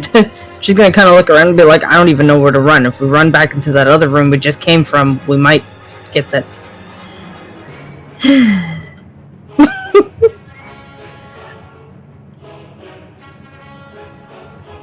In the meantime, she's gonna pop a greater health potion. Okay. And that's the last of the last that she has. Greater health should be 4d4 plus 4. 4d4 plus 4. Yep. Alright. Let me just take that off real quick so I don't forget. 4d4 plus 4. I need you to roll, and then I need to describe something to you. Isn't the con save at the end of her turn? Oh, you can. That's right. You can't do that. That was the end of your turn. I apologize. Oh, yep. Yeah, it's a potion of poison. God, that was fucking brutal. I was so happy as a DM, like, do it! Okay, so you can save that for your next turn. Yeah. Root. I'll put that back. I'll pretend like I didn't do that. We'll say that you ended your turn reaching for it. So I'm going to go over to Valeria, still dragging Elise. And I'll say, we need to get out of this room. I don't want to be here when the next gas goes up.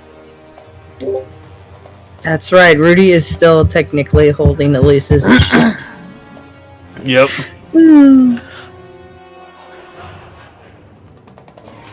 Okay.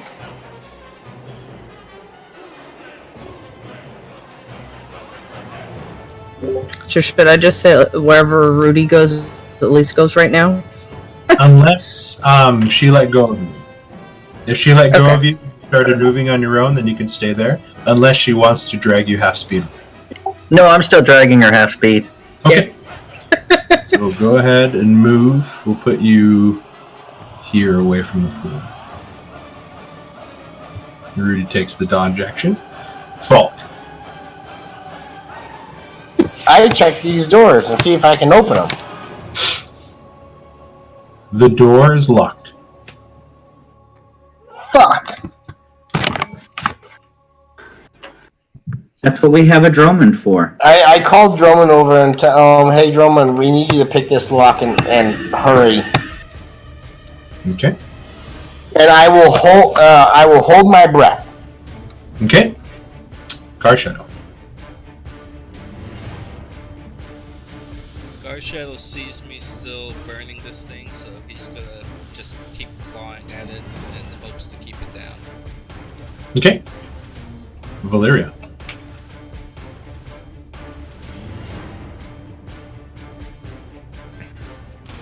Go 5. Whoops.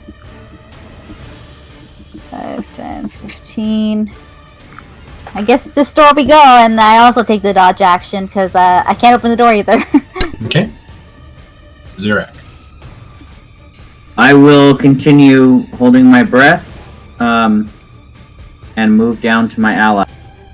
Wait, Okay. I thought you were gonna burn this for me. Okay, so before I move my movement speed, I will fling a firebolt at it. And then I will move 30 feet.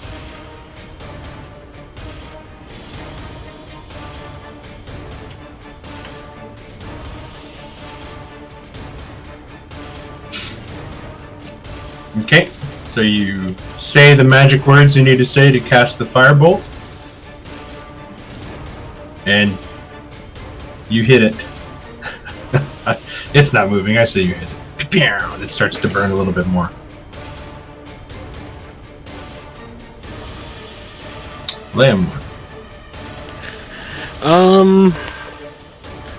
I'm going to move over here. And yep, I am just going to take a deep breath and brace. Okay.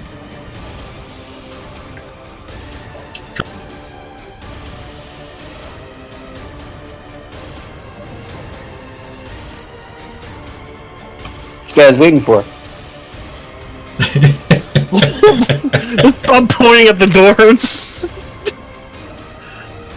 Alright, let's go ahead and pick this. Okay, go ahead and give me a Thieves' Tool check. Yeah, with ease. You pop that thing open. I'll go ahead You and push open the door. Yeah, I'm gonna push through. These guys are gonna flood through me through. I'll be the first to step through. You open the door, and the room inside gives off sweltering heat. You can feel the heat emanating from the stone of the floor in this chamber. And you look, and its pool is spread with a fine layer of what seems to be shattered bone. The faint illuminations that you see flickering within the braziers reveals piles of animal skulls set around the edge of the water.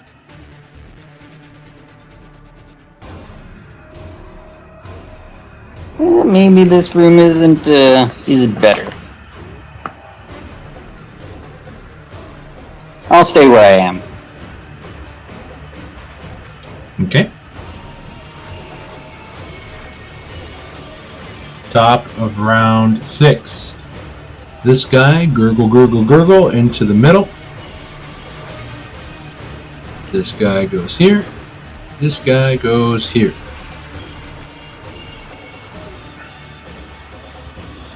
I guess it has been a while. I was expecting you guys to do something in this room, but...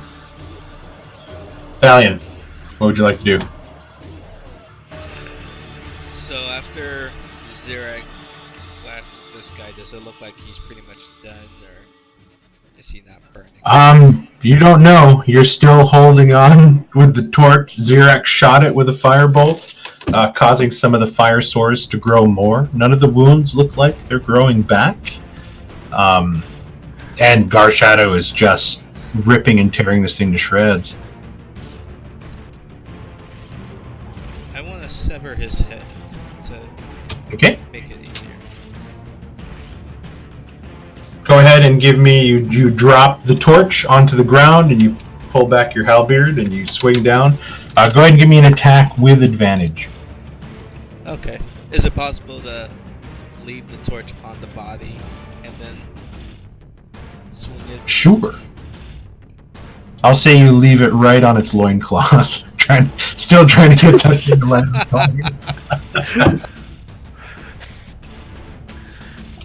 22 slices down. You feel the moment of resistance as you hit the spine, and it goes right through it.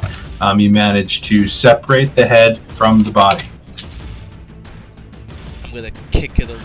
I'm gonna use the opposite end of the glaive to hit the head like if I was playing golf.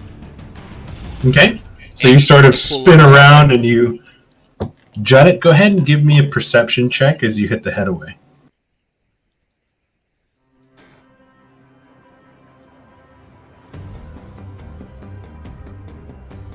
Oh, sorry. You hit it away and you watch as it begins to spurt blood, and then the blood stops. And as it's kind of spinning, you're watching as the neck area is sort of closing as it plops into the water. Seriously? However, the body that the fire is touching, the sores are growing larger and larger.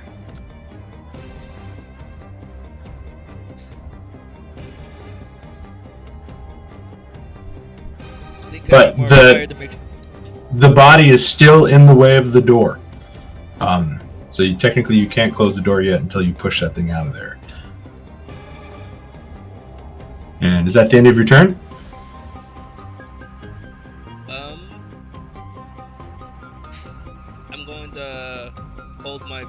as I look towards the others. Well, I'm gonna call out first. I might need more fire and then hold my breath. Okay. I need everybody except Thalion, Zirak, and Falk. I believe they said they were the only ones that held their breath. To give me a Constitution saving throw. As more smoke emerges. Oh no, I said I was holding my breath. That's right. You said you held your breath, but you didn't want to take a dodge action or anything. Nope. Okay. Rudy succeeds. Droman does fail. Valeria fails. Garshadow. Valeria fails? Succeeds. Jesus, sorry. Valeria succeeds. Garshadow saves. I need Elise to give me that Constitution saving throw, please. Wait, so Garshadow saves as well? No, Garshadow fails. Valeria succeeds. I need. Oh, she's back. Go ahead and give me a Constitution save.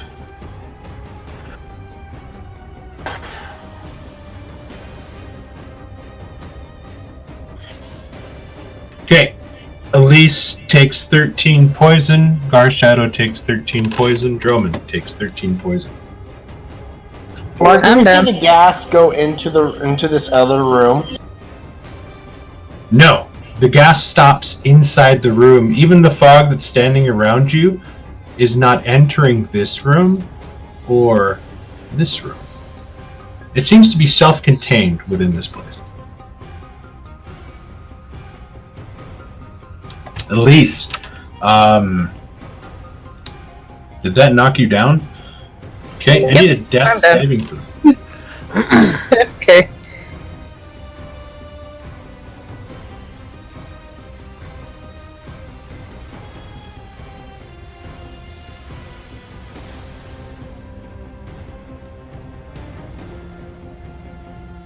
Can you give me a death saving throw? Okay, that's one success. Rudy. I'm going to make my way into that room. Okay. Are you dragging Elise with you? I haven't put her down yet. And I've been doing some research and as to whether this could be considered just carrying and not grapple move for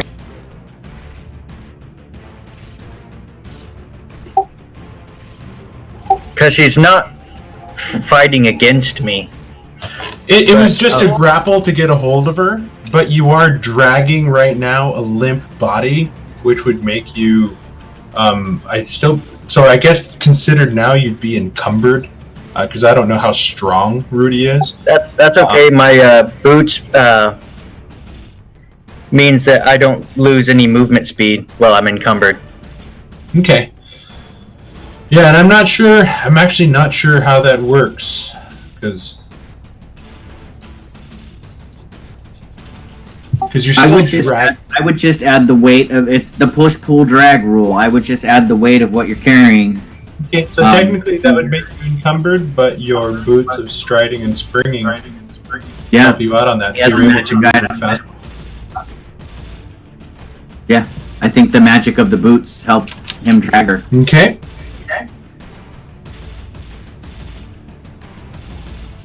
How far into this room are you going? I'm just gonna go. I'll just go right here, and I'm going to see if I can stabilize Elise. Okay. You know what? I'll just give her a quick healing word. Okay, and as you're doing that, give me a perception check.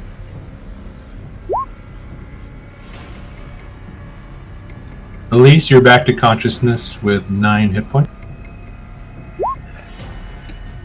Okay, you're sort of solely focusing on Elise at the moment, as you're sort of staring at her and then back into the room waiting for everybody to file in behind you.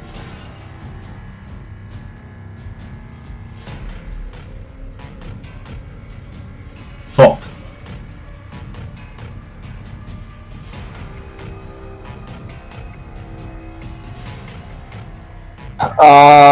I see the bones. does it look like there's animal? I mean, a humanoid mixed in with the animal? Humanoid bones mixed in with animal bones? Yes. Okay, well, as you move closer to that pile, give me a second.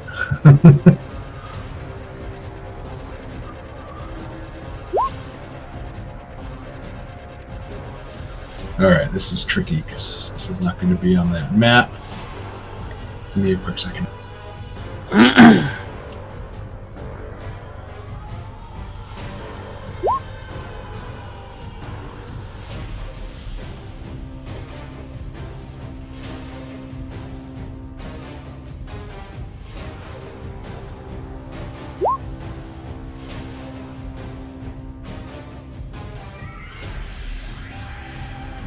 I am a necromancer. I can animate the dead.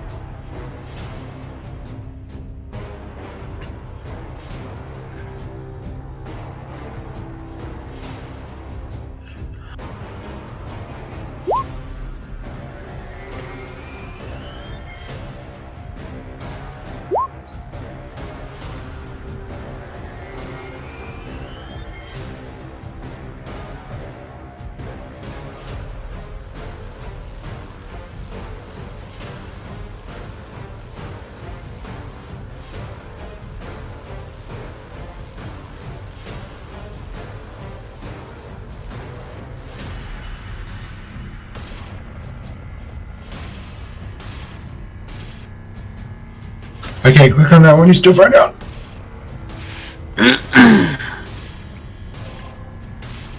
So do I still have my action if these things pop out? Yeah, because as you were moving to the bones, you triggered their attack. I just need to find their sheet.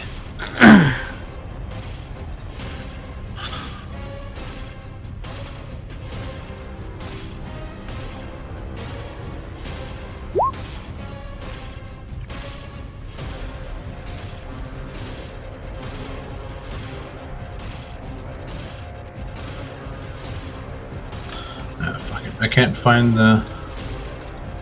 find the notes I had, so I'm just gonna roll their fucking initiative, and we're gonna live with it. I don't see the snakes that Valeria is talking about.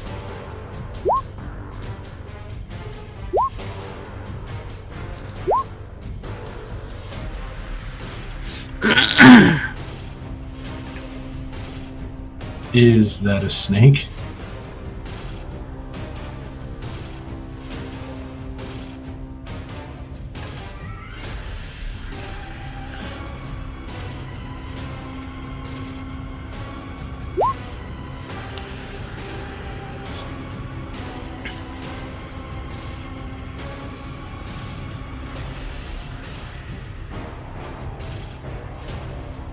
Okay. Okay, I'm like, So oh closer, shit! you watch as this dog-like creature with these strange, like, sort of webbed feet, tentacles, almost like a Wolverine, sort of viciousness to the cow, sort of begins to pop up and come up towards you.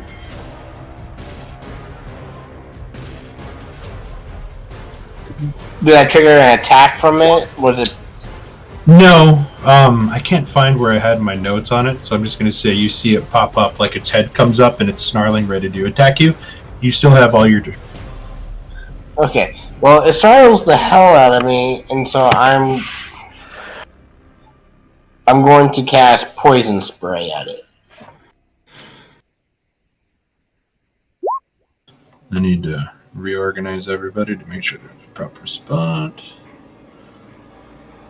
Drummond went after Lamorn. Valeria before Zirak. Okay. Poison spray. This is a con save.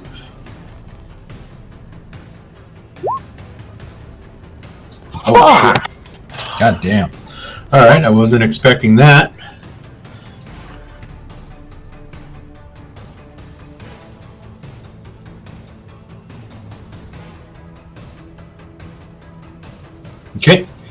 I'm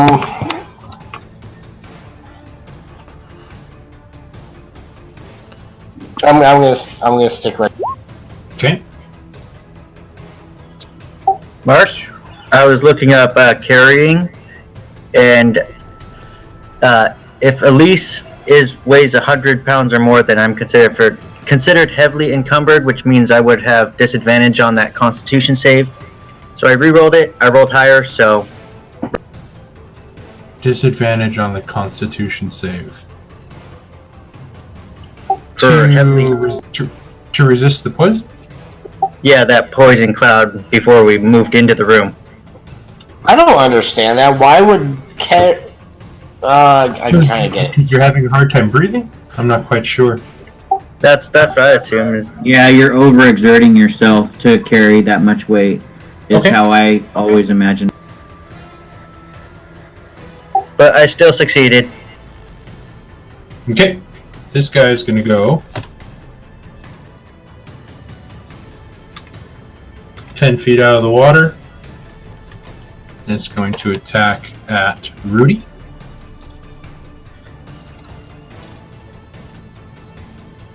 Oh, shit. Not that one. There we go.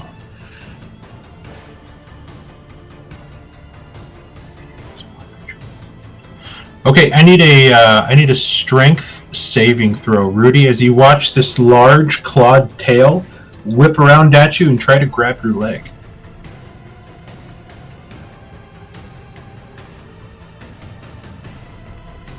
Do you have disadvantage on strength saving throws? Yeah, because I'm carrying Elise. Oh shit. Okay. So it wraps around your leg and you feel the spikes kind of dig into your legs, and it's going to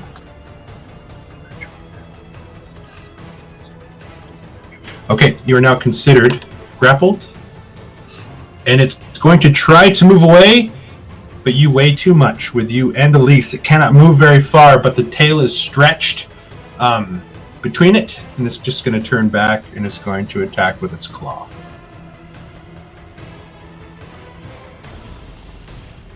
.22. Ouch. It 5 points of slashing damage as one of its little claws turns around and swipes at you. Garshadow. Dalian kind of motions to Garshadow to grab the creature from the other end and pull it out. So, Okay, so it's going to grapple the Zakuzun. he's gonna grapple the troll and drag its body like, out of the door.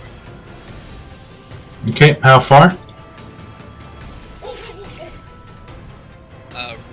One more square over. Okay, the torch falls off of it, lands back in the doorway. And then you watch ever slowly as the large sore burns on it are just starting to close.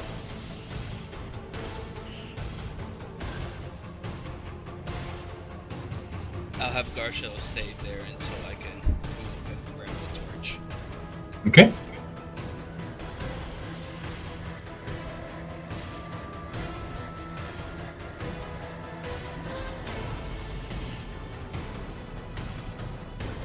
Falk, you have two attacks coming at you, a bite and a claw.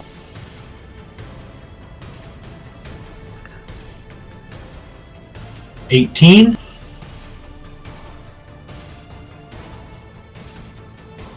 Six piercing as it bites into your leg, and now the claws are going to come down, and he's going to try to rip open your gut, from like your gut to your groin.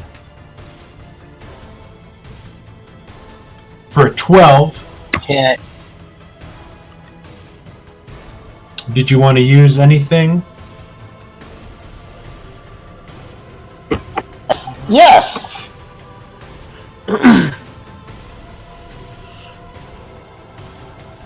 You are going to take an additional 9. So I still take the damage? Yes, it says after receiving the damage. And you can do this on the first attack. Okay. I pull out my lantern and I shed its light on it. And after I get hit, it takes 2d4 necrotic damage.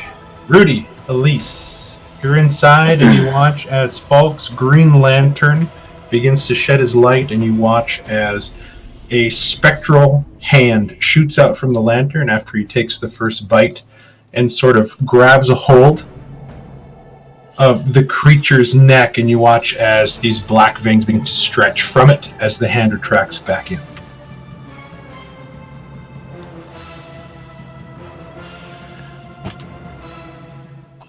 Okay, it takes 4 points Maybe of there's some damage. that lantern, Rudy. You take 4 points. You get 4 temporary hit points. Yeah, but that 9 is still gonna bring me down to 0. Yes.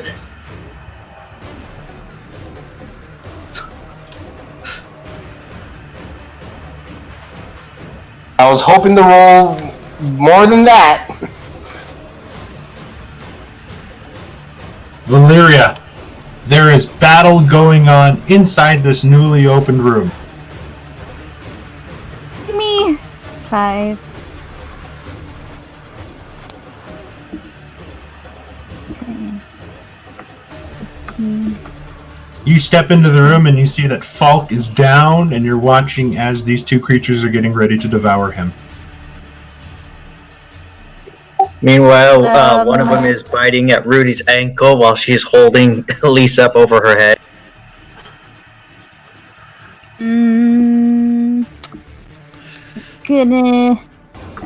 Gonna set a sacred flame at the one that's right on Falk. I was just waiting for you to ignore me and go help her. Not that heartless.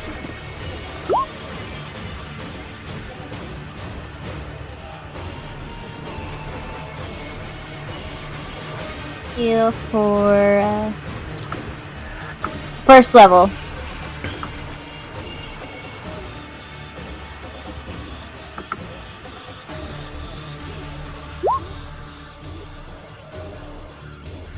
You want to know the best part about this?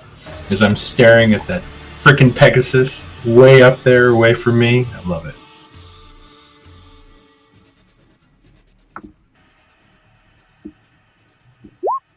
Okay, so it did fail the Sacred Flame. It's going to take 13 points of radiant damage.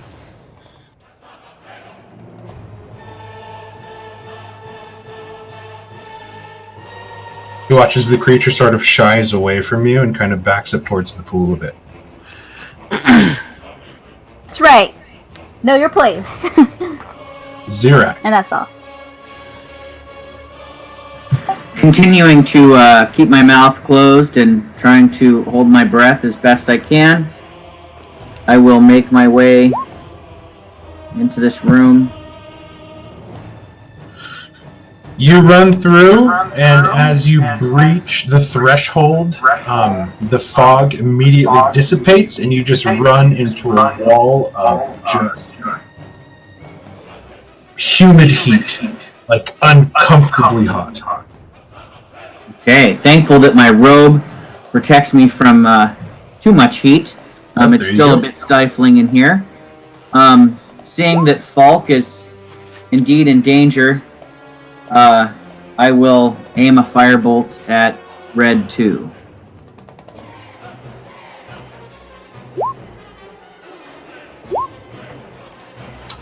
I believe a 12 just misses them. A 12 just misses. Continuing my piss-poor rolls for the night, I will end my turn there. Now, describing this to you as you shoot the firebolt towards it, you watch it almost hit the skin and kind of dissipate and ricochet, and you watch as it sort of shakes itself off a little bit. What seem to be spikes that are sort of laying down along the back, that kind of bristle and then lay back down.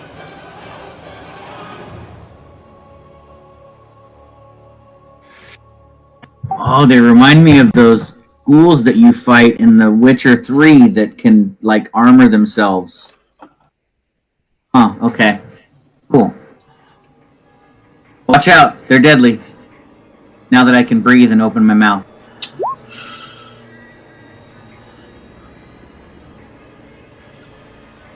Damn it, I wish we were on the other map, but Thalion is all the way up there. Hold on a second. I want to see if I can double map this.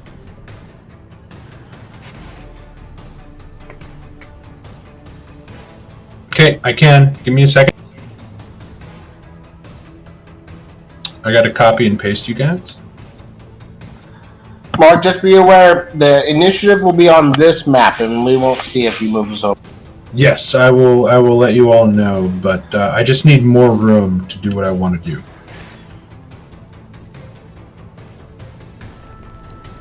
That's scary. Mark needs more room.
And I'm going to have to copy paste Thalion and just place him on the map so we can see what's going on.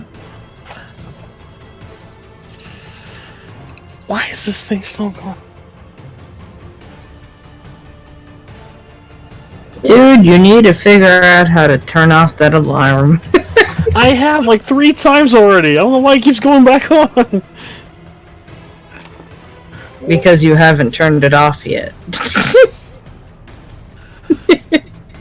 I don't know what is causing this.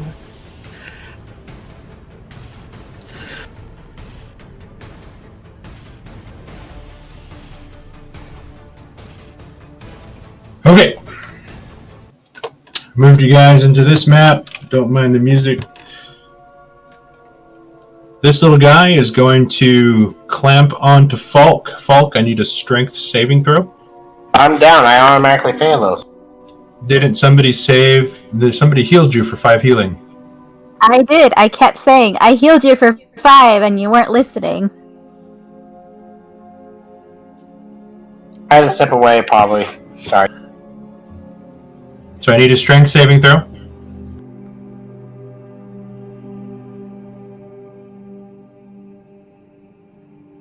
Now, technically, I'm just asking for rules. Is this a disadvantage because I'm prone? No. Prone only gives you disadvantage on attacks, not strength saves. Because you could still use your feet and try to kick away from this thing. So, and you do just that. As the tail tries to latch onto you, you manage to bat it away with your feet as you try to scrabble backwards. However, it is going to bite down into your tender parts.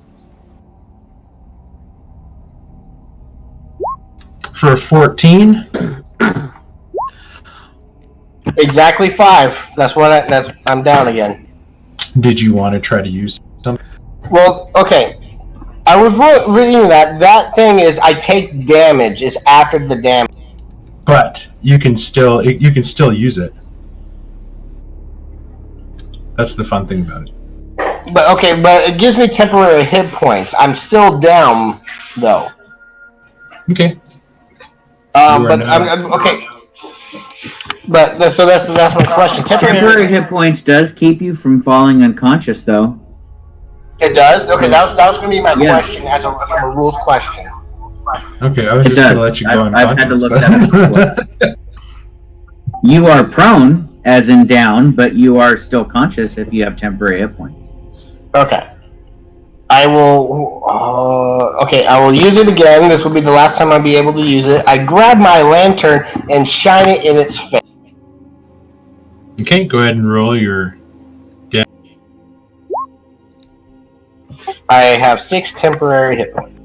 Okay, and it's going to take 6 points of damage as the spectral hand shoots out and tries to choke this one.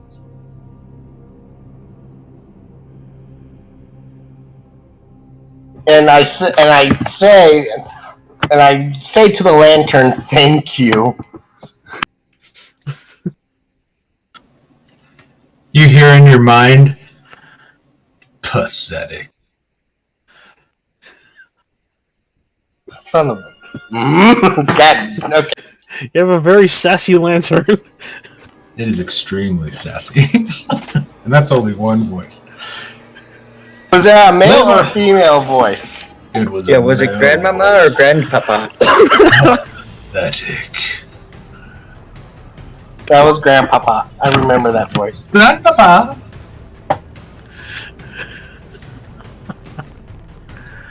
Leomorn, the shitteth has hit the faneth. I know, and it's gone over me drapes. So I'm gonna run 5, 10, probably about right here. You look to your right, and you watch as this one is attacking Rudy, and you see that its tail is clamped onto her leg. There's some blood dripping out from it. Falk is on the ground fighting for dear life, and you see as another one of these creatures is starting to swim and snake its way toward. Oh, bloody hell. Oh, the frying pan into the fire. I'm gonna help Rudy real quick and try to use Shocking Grasp on to get off of her. I hope it works. That's probably a no. You go to reach for it, and your hand slides across the spiky stuff along its back. And since this is a touch attack, you actually sort of give me a dexterity saving throw as your hand begins to slide along the back of it. Oh no. Okay, you actually get pierced by one of the spikes. You take 4 points of piercing damage. Okay. And you watch now as they begin to bristle and stand up. And you're looking at this strange, like a really strange fucking animal. It's got 6 legs. Now that you're seeing it, its back is covered in these bristling, like porcupine, like teeth. Its mouth looks like a cross between a wolverine and some sort of mutant canine dog. Like, this doesn't look like something that should naturally occur in nature. What the hell were they on when they made these things? Is that the end of your turn? Yep, that's all I can do. Dromond.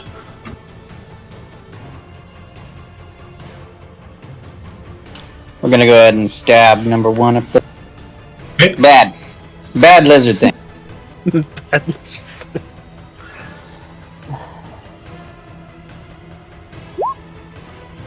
Oh no. Shit. Not my fault, Dromond. Is there a way we can No, you trade can't. our virtual dice to somebody else? Alright, I guess I'm staying there.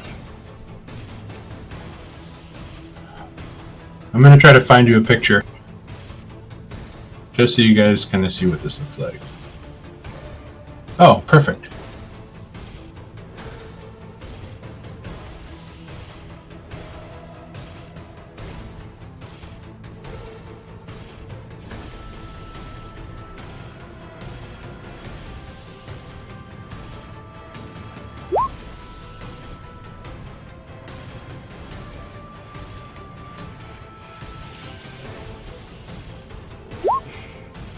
This is what the monster looks like. It's very feline / doggish in nature. Drummond, you go in, and these things are fucking quick. And it just sort of gets out of the way of your rapier. Now it's looking at you, it's looking at Lamborn, looking at Rudy, and it's just snarling and ready to go.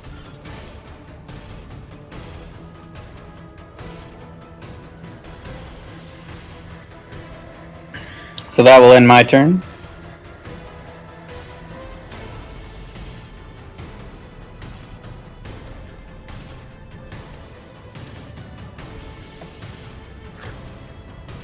This one's going to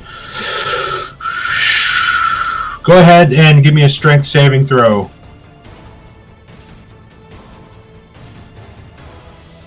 Drummond. As it's going to reach out and try to grab you with its tail claw thing. Okay, you manage to sort of kick it out of the way and bringing your rapier in front. He's going to try to slash at your knees. He's going to try to slow you down, make sure you can't run away from him. For a 12, missing as you sort of lift up your leg at the attack now in a very defensive posture as this thing is sort of trying to find the best opening to attack. Top of round 7, I need Gar Shadow, since no. Thalion's still holding his breath. Body drops. Everybody's in the room. No one is affected by the smoke. Thalion, it is your turn. You're waiting as Gar Shadow has pushed the body or pulled the body into the room. You said you were going to pick up the torch and drop it on him? Yes. Okay, so you pick up the torch and you lay it against the body, and you watch as the skin that the torch touches slowly begins to like grow, like centimeter by centimeter in like this black patch. And the healing that was happening on the body is kind of stopped. It's kind of stuck in this stasis. But you can tell that the heat from the torch is not enough to actually burn the body. It's enough to just keep damaging it over time. Okay, I'm gonna leave it on him. I can't close the door now because I need Gar Shadow to move first. So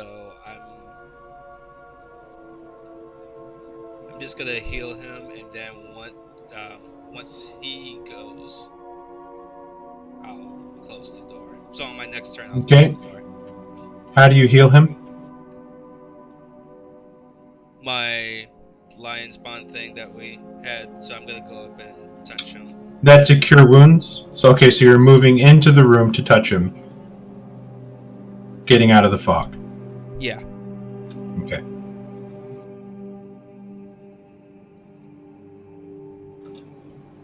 And then you're going to move back, staying at the door?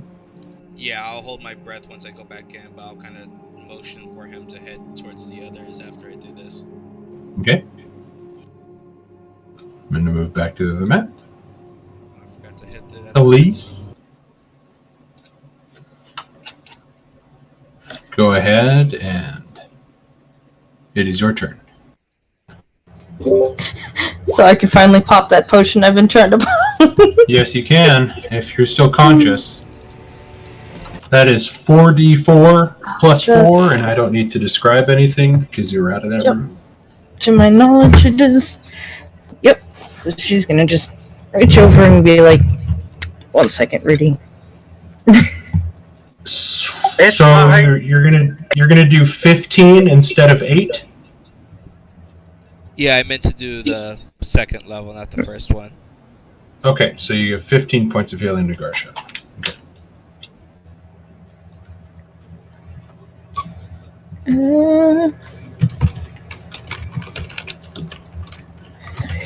Things are getting spicy, Elise. It is hot in here. Hopefully I did this crazy right. things everywhere. 44 plus 4. That's not. Slash roll 4d4 plus 4. Yeah, that's what I did. That's weird.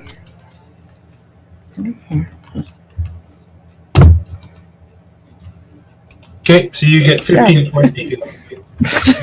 Yeah, I don't know what's going on there. That's weird. That was your action. You pop the potion. You still have a bonus action. Movement. I believe currently you are prone on the ground still.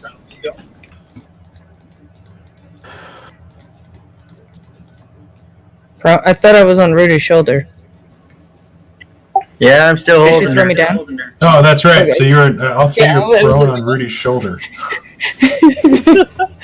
You confused me like that. I was like, wait, what? I forgot you're carrying it, not dragging her.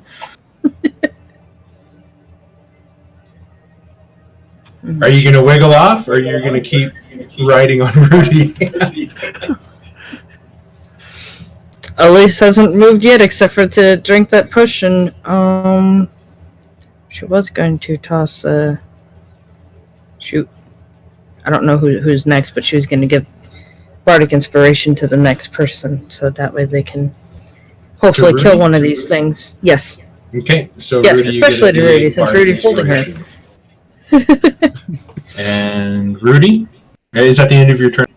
Yes, Okay, Rudy, that's it bonus is your action, turn. and that's it. I'm going to set Elise down and wail on these things. Okay, sounds good. Do you set her down or do you drop her? Okay, the 12 will miss. Unless you Yeah, want to I'll use the Bardic Inspiration. Okay, so go ahead and roll the d8. Can you give Bardic Inspiration to yourself? No, that's from Elise. That's from Elise. The 18 will hit. But yes, technically a bard can give themselves inspiration. It says to another creature. Oh, to yours? Okay, never mind then. I guess to which its own bard.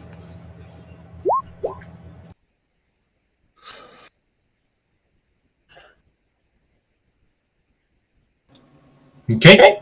And I'm going to attack him again. Okay. 24 hits.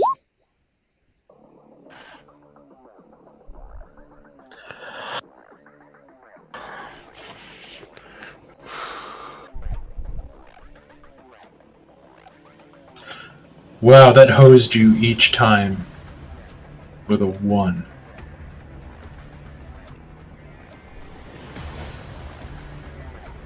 Okay.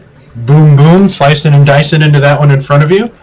And I was aiming for his tail. Give me a dexterity saving throw.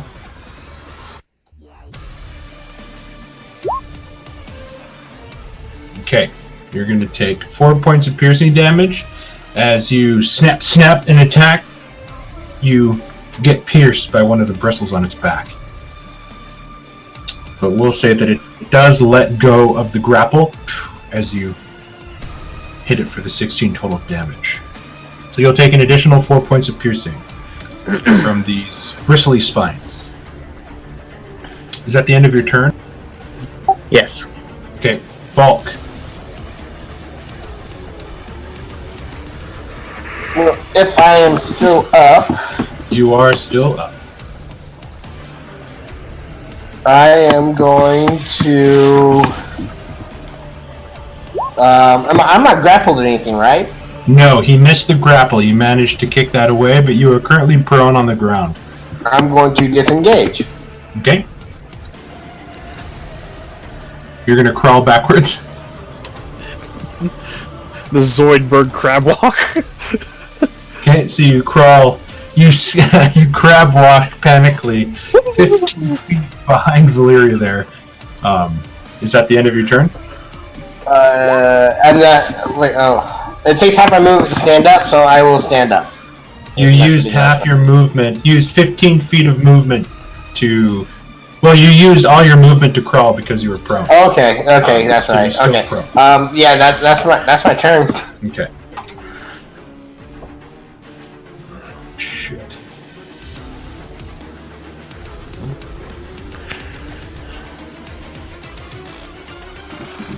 Okay, so 14. I gotta write this down.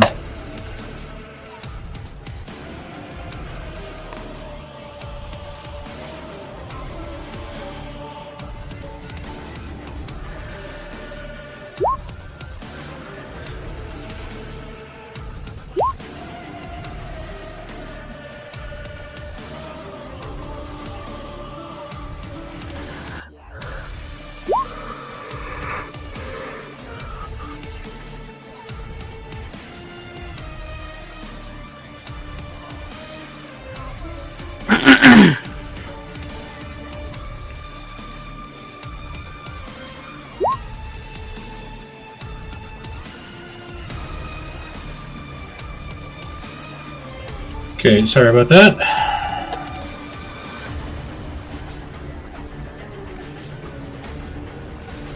Okay. It is Red 1's turn, which is in front of Rudy. Seeing that it's still carrying Elise. Ooh, this should be fun.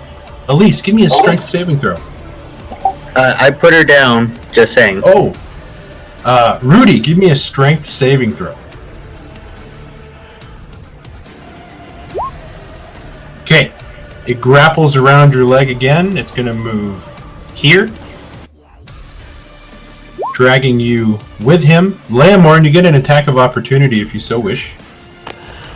Alright. Well, I can really do a shocking grasp with that, can't I? You can.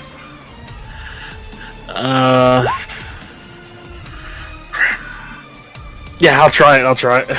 Okay. Now Oh, go ahead and roll that damage. Hot dang. So plus that, So- plus the Heart of the Storm, too. Okay, so this is 16. It'll be 16 plus 7 for a total of 21, plus your Heart of the Storm, which is your Charisma modifier, correct? I don't know if that's... let me check that again, because I don't know if it's a Charisma or my level. Go ahead and click on it.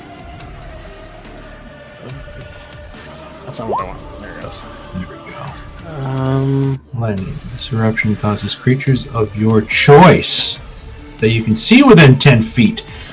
So you can actually damage 1, 3, and the blank one. Equal to half your sorcerer level. So they'll take. Says disruption causes creatures of your choice. So yeah, you can hit this one, and this one with an additional 3 points of lightning. Well, with that alone, would the 13-7 be enough to kill number one? No, because it'll be 16 plus 7, which is 23 plus 3, 26, and that is the total. He's still standing, but he's looking very hurt as he's trying to drag Rudy away, and I'm going to take the health away from this guy. I am going to trust that Drummond's going to take care of that one as I take care of the one in front of Drummond.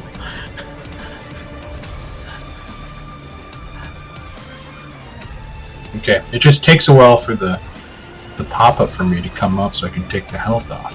And then it's going to move again. Drummond, you can take an attack of opportunity if you so wish. 17 hits. 8 plus. Okay, and as it's running towards the water, trying to drag Rudy with it, you pierce it, getting its heart, letting its momentum take it off the rapier. You watch as it goes limp and just slides into the water. Rudy, you feel the tail let go as you sort of skitter to a stop as it was dragging you in one leg. Whew, that was a close one. Horrid little creatures. Not out of the woods yet! So that one is sinking in the water. Shadow. I'm going to move you back so you know exactly how far you have to move.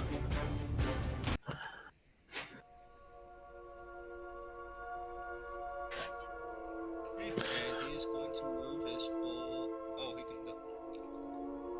I'll cut it out first. He's got 50 movement speed.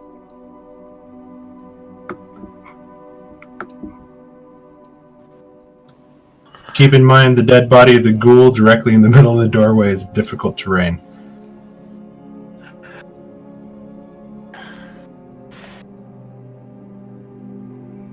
Okay, so I'm gonna redo that. So that's 5 feet to there, because you were standing here. at the beginning. 15. Okay.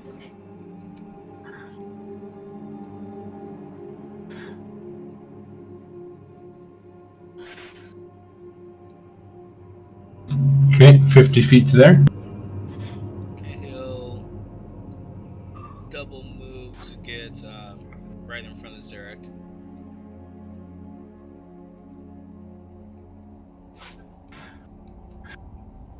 Okay, right in front of Zarek.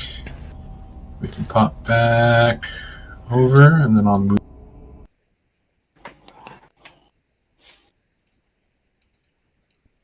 Is it my turn? No, that was Garshadow's double move. Oh, okay. It is the blank space's turn. I need to check something.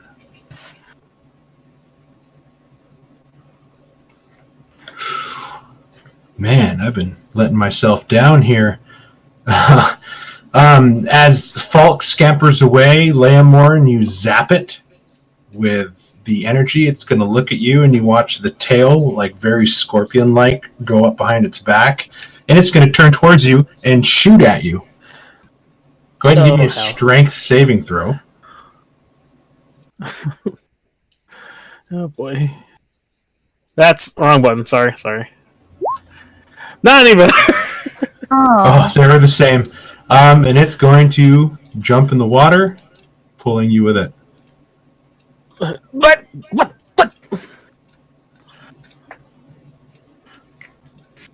Bringing you to the middle of the pool. Wait. I need to make sure I count that right. 5, 10, 15, 20. 5, 10, 15, 20 for half its movement, because it is grappling you and moving you in that distance.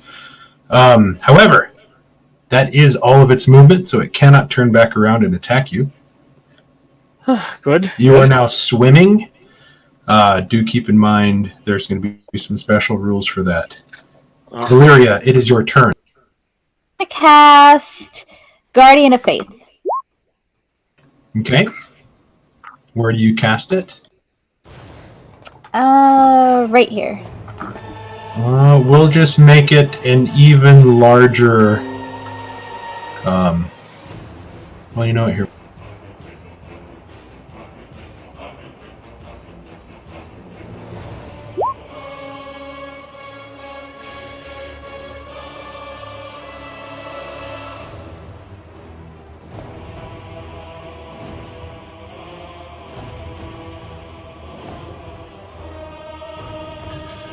A non-occupied space of your choice. A large spectral guardian. The guardian occupies that. It moves to a space about 10 feet.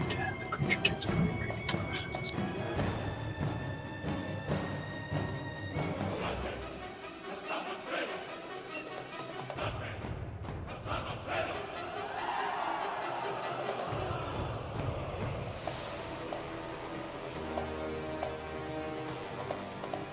Okay, you should be able to control that token, Valyria. Okay. So place it where you want to place it. And it's just there for all time, right? It's just stuck there? Yeah.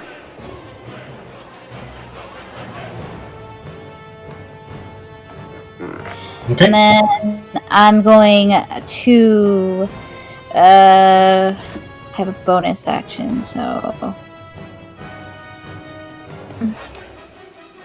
I'm gonna heal. Who needs more healing? Well, Leomorn, because he's in danger. And I'll do another. I'm gonna do a second level for that one. Second level healing word. Yeah. Okay. Zirak, it is your turn after this. Oh, actually, you cannot do that because you cast Guardian of Faith. Right. You're right. Never mind. So did you want to start inching your spiritual weapon south? Sure, I'll do that. It'll take about 2 turns for it to get here earlier, so it's halfway there. Yeah, that's fine. Okay, Zirak. Alright, so it's been a while since I tried to shoot a firebolt. I'm gonna try that again. Same target, right here, taking cover behind Gar Shadow.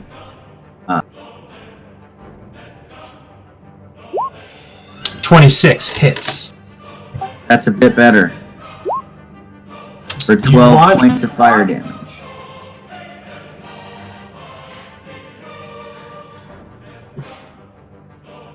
Ooh, I almost messed something up.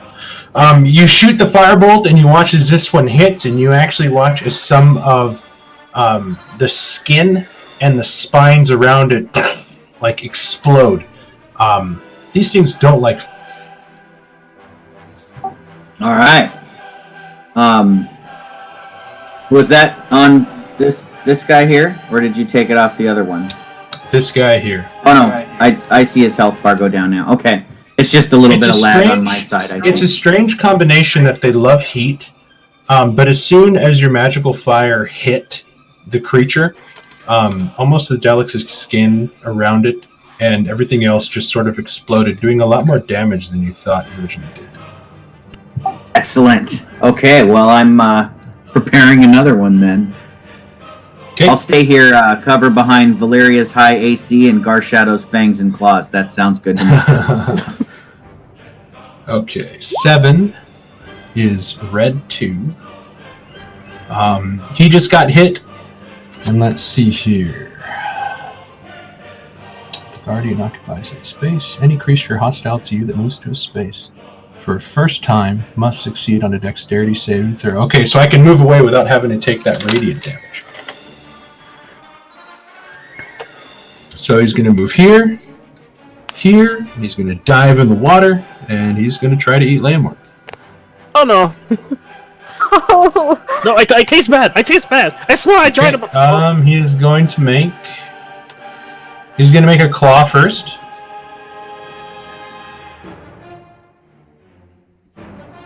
Oh man, you are totally right, Rudy. Shit. You guys paid all that gold last time for that sweet meal that Faye made. You guys should have advantage on con versus poison.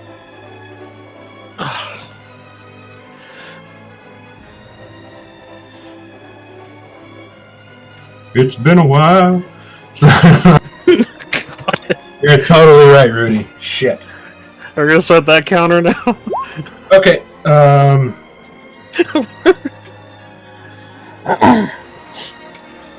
No, because technically you guys had the temporary hit points for the meal too, so you can't have a refund because you guys have been using that. I'll try to figure out something to do in return because we all forgot about that. Okay, here comes a claw attack against you, Leomorn. In the water. 15. Shield. Okay. So using my staff shield. Here comes a bite attack. 14 misses. They're trying to get at you, but the magic is keeping them at bay. Leomorn, it is your turn. You are currently grappled. You have another creature here trying to eat you. Oh boy, oh boy. So your speed is 0. Okay, I am going to... I'm so glad I have spell slots for this. I'm going to focus, hold the staff close, and do Thunder Step. Okay. I think you're going to take the Howitzel with you that's grappling you.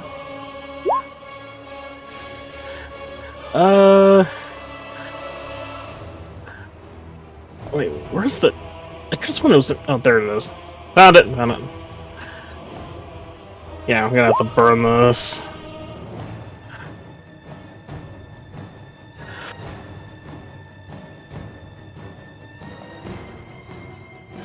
This is I could teleport one willing creature. I do not. I mean, it's grappling you. I don't know how that would work. Would he escape the grapple, Ken, if he thunderstepped out of this? Or would the grappled creature go with him? It says one willing creature. You teleport yourself And yeah, the creature has to be willing, and it's a teleport, so I would say, yeah, he gets out of the grapple. Okay. Yeah, because this thing's stupid. It doesn't know what's happening. You just kind of vanish. Okay. Let's see here. 10 feet of you. Okay. Immediately after you disappear, a thunderous boom sounds. Each creature within 10 feet must make... Okay, so the only two creatures within 10 feet are these two Whitzels. So they're going to give you con saving throws. And where are you popping up? I'm going to pop up next to Elise behind Valeria and Drummond. Right over here. And was that 3d10? Okay. All right, let's see. So this is going to be the one that was grappling you first. He's going to do a couple. 15. Is that a success? I don't know why it does not say on the spell. And then red 2. A 9. That's definitely a failure. Click on your spell sheet, and at the top it should tell you what your save DC is. It's 14. Okay, so that one succeeds. He'll take half of that for 6, and red 2 will take all 13.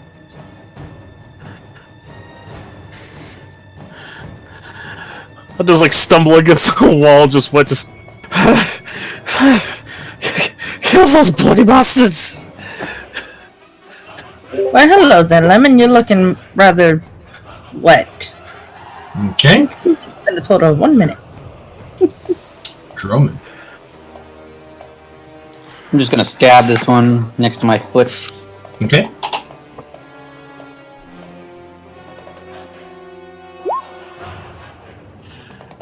$15 hits.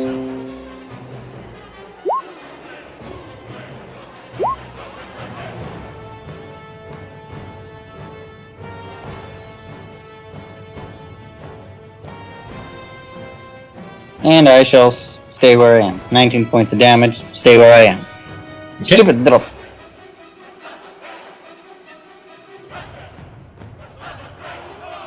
Alright, red 3 is going to disengage. Diving into the water, disappearing underneath. Top of round 8.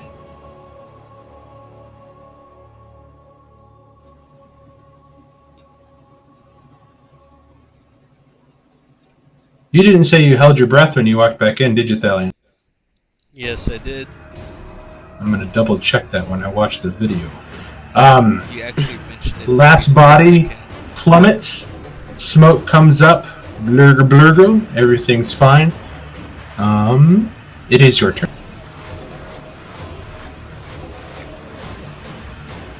It was 50 feet from the door to where Gar Shadow was, like right here.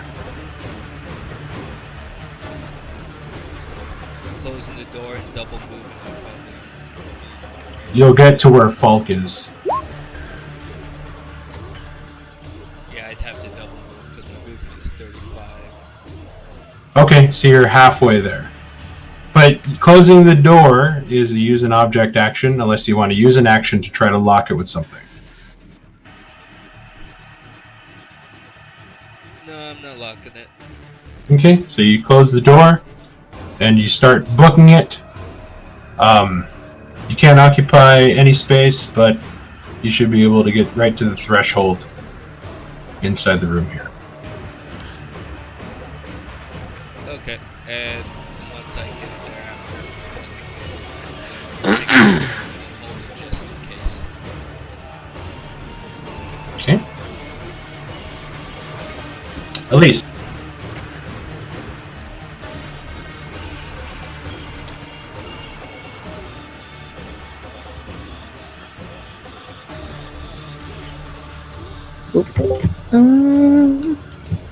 It's a very long battle. Let's see, this one is 30. Oh, they're both about And that one's like probably about 45, 10, 15, 20. Falk did go. Falk had to disengage and crab walk backwards. Had to Zoidberg out. Whoa! Xerox ready to level up. Yep. And you know what? Everybody took a lot of damage. Resources are spent. 15 minutes adventuring day sounds good. Let's go back in full rest. That's going to be like a 32-hour long rest. I'm good with that. I got lots of spells to study. What do you got, Elise? You watch as one of them that was starting to take a lot of damage from both Rudy and Drummond just took off and dove into the water. You have the two that are reeling in the water right now after the large explosion by Leomorn Thunder stepping away sort of damaged them pretty good. You do know that one of them is dead, speared through the heart by Drummond's rapier. Yep, which is the number one. I'm gonna Vicious Mockery number 2 down there. Okay. So that's closest to me. Yeah.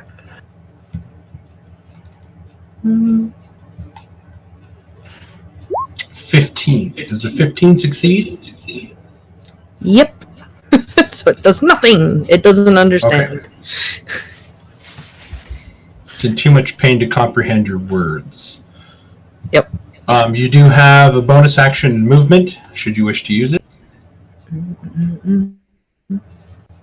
Well, at least it's good. She's gonna stay right there. Stay right there and catch her breath.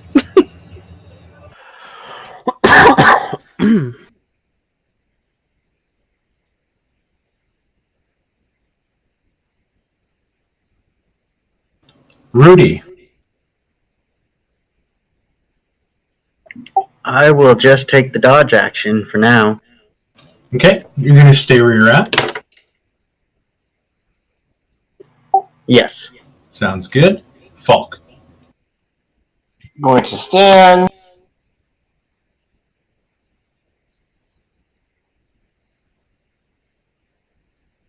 And can I still see number 2? Yes. The pool water is almost, or not, yeah, it's sort of flush with the stone. So there's like a little bit of overlap and splashing along the edge when people are moving in around it. I'm pissed, so casting Toll the Dead. Okay. Wisdom save. 12, so it fails. It's going It takes 8 no matter what. It's 16, right? No, 8. Oh, that's if it's damaged. I thought it was combined. Okay. It is dead. You watch as its eyeballs explode, and like the eardrums and stuff explode from the ring inside of its head, and it just sinks. Blah, blah, blah, blah. Screamo, my one weakness. And I'm going to stay where I'm at. Gar Shadow. Garshadow's just gonna stay there and ready in action in case something charges forward. Okay. This one is going to dive under the water. And you guys lose sight of it.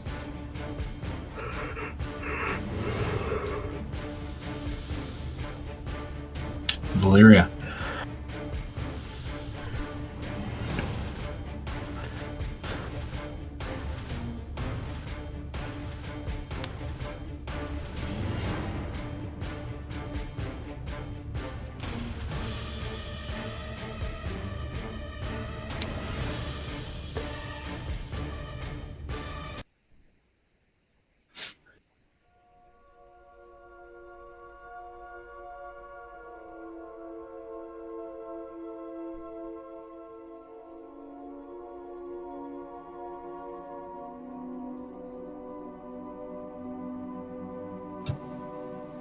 Carla?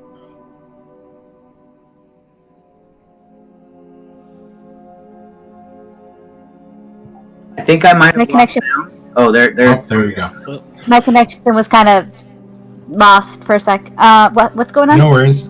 So you watch now as two of the bodies are kind of floating a little bit, and they're starting to sink as the other two of these creatures have dove underneath.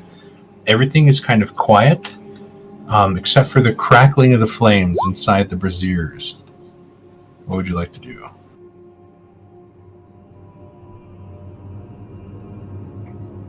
So I pointed out to the others. There's a portal kind of all the way over there. I don't know if you want to walk all the way over there. And then I guess I'll probably dispel the Guardian.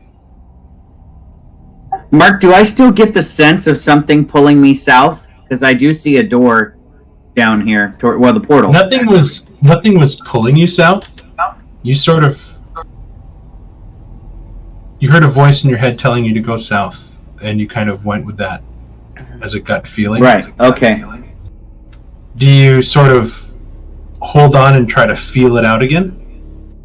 I do, and I'm kind of equating it to I managed to make that con save for the damage I took, so I'm still, as long as it's been less than 10 minutes from the time I casted it, I still have the locate object spell active, actually. So I know it's not necessarily my magic that's drawing me this way, but I'm kind of using that focus to listen again to the So you hold out the master key again before you, and you concentrate on it. And you're waiting for it to sort of move in the direction to find the other object that you're seeking. But it doesn't move. You get a sense that you might still be out of range of where another key might be. But you do hear the voice in your head again. You should keep going south. Okay, so I will turn to Valeria, and I'll say, my magic is still leading me to the south. We should definitely make our way to that portal. Okay. Keep an eye on the water, though, if those creatures that escape try to jump back out.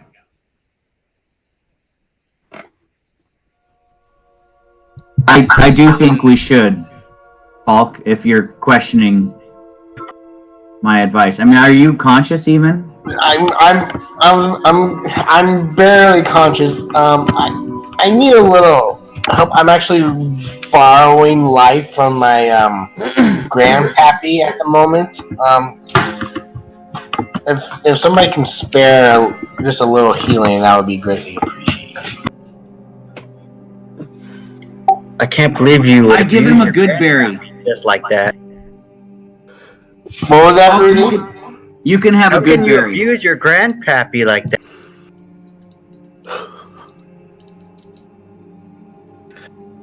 I think Zarek and I eat the good berry. Okay. As of right now, no creatures are coming out. Everything seems calm as you guys are having this conversation, giving yourselves like a tentative watch over this area. Not just the pool in front of you, but also behind, as Thalion is staying in the smoke room a little bit.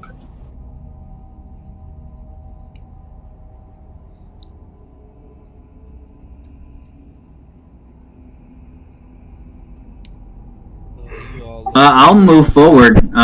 I'm gonna. I mean, even if I'll lead the way towards the portal. Confident. Come here and then. Sorry, what, Drummond?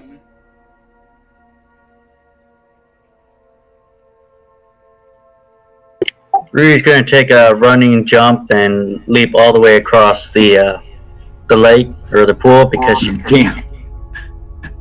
That's impressive, Rudy. That's like a Matrix style jump up from building to building.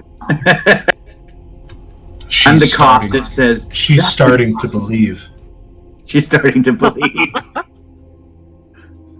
I thank Valeria for the potion, and I.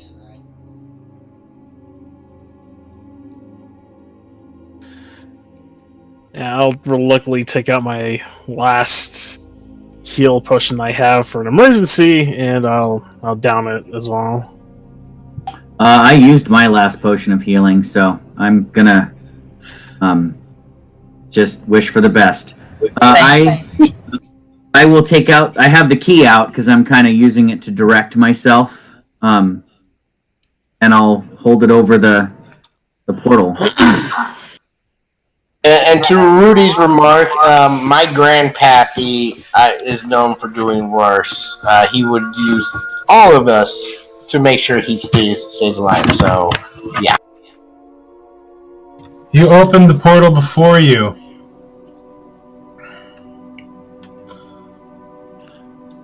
And you look ahead and see another pool, and you see these strange fish humanoid creatures kind of peek their heads around. Very curious as they look down in your direction. You look inside, and beneath walls set with relief carvings of what look like humanoid couples romantically entwined amid a lush garden-like setting. The bottom of a sort of... Well, you look and you see that there's a slimy, somewhat luminescent pool in the middle. And you'd have to move in further to see anything else. But you kind of see these strange creatures sort of looking at you, turning their heads from side to side to kind of get a good look with each of their eyes. Leomorn, you're up. Yeah, if someone can speak to them, I'll attempt to address them in Sylvan. I'll try that. Quick question. After you guys survived the first attack, when you guys dressed up as the guards in the guard silk, so then also you dressed up Falk as the Lich. You guys all went back and you all took a rest and you guys bathed in the pool. I remember that distinctly, but I do not remember. I don't think we put our disguises back on. The disguises back on. Nope, I am not as a lich. Okay. I never said that I did, so I would say I did not put it back on. So as you see these things looking at you and you start to move forward, you watch as they dart to the side. Please wait. We mean you no harm. Unless they're going for help, in which we will mean them harm. Right, but I'm trying to keep them from running away. For that very reason. You see one bulbous one in the back as you move closer, Valeria, sort of hold his hands out. And you see him start to wave around a staff in its hands, and you hear this strange sort of language as it keeps echoing through. And you watch as a ball of energy begins to develop in front of it. Oh no. And he shoots it down in your general direction. Was I able to understand that, or is it still just garbled to me? What did you cast? Did you cast, Oh, that was just more like, could I, like, naturally understand it with, Primordial? I do not believe these things speak Primordial.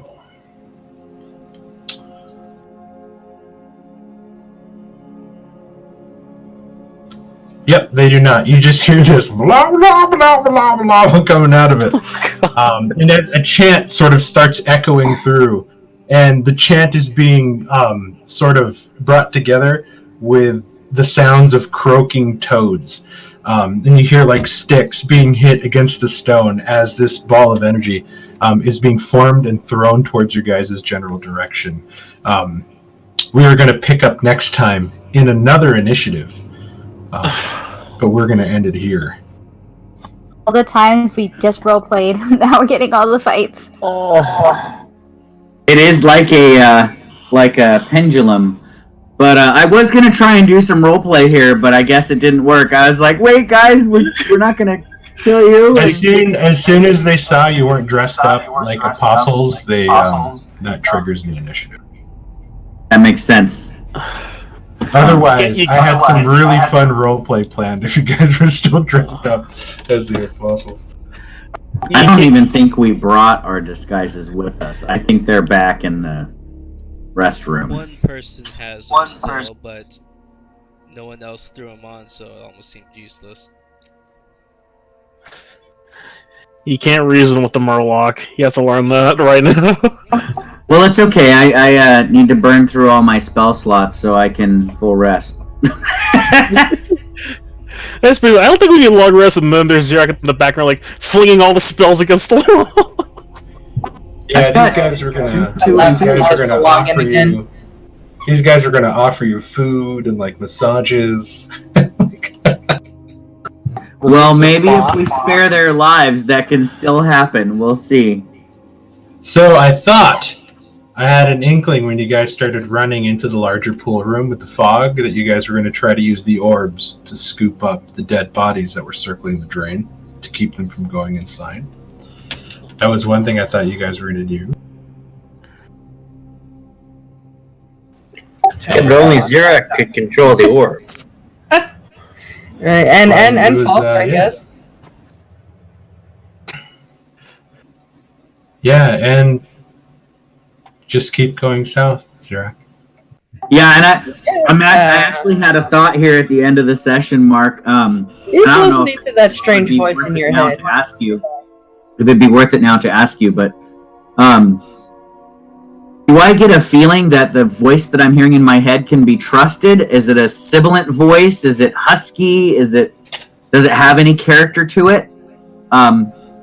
Does it sound like an evil whisper kind of thing? Do me a favor. Give me an insight check and then a straight intelligence check.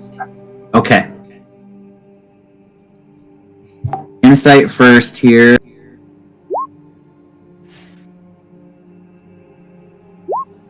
Okay.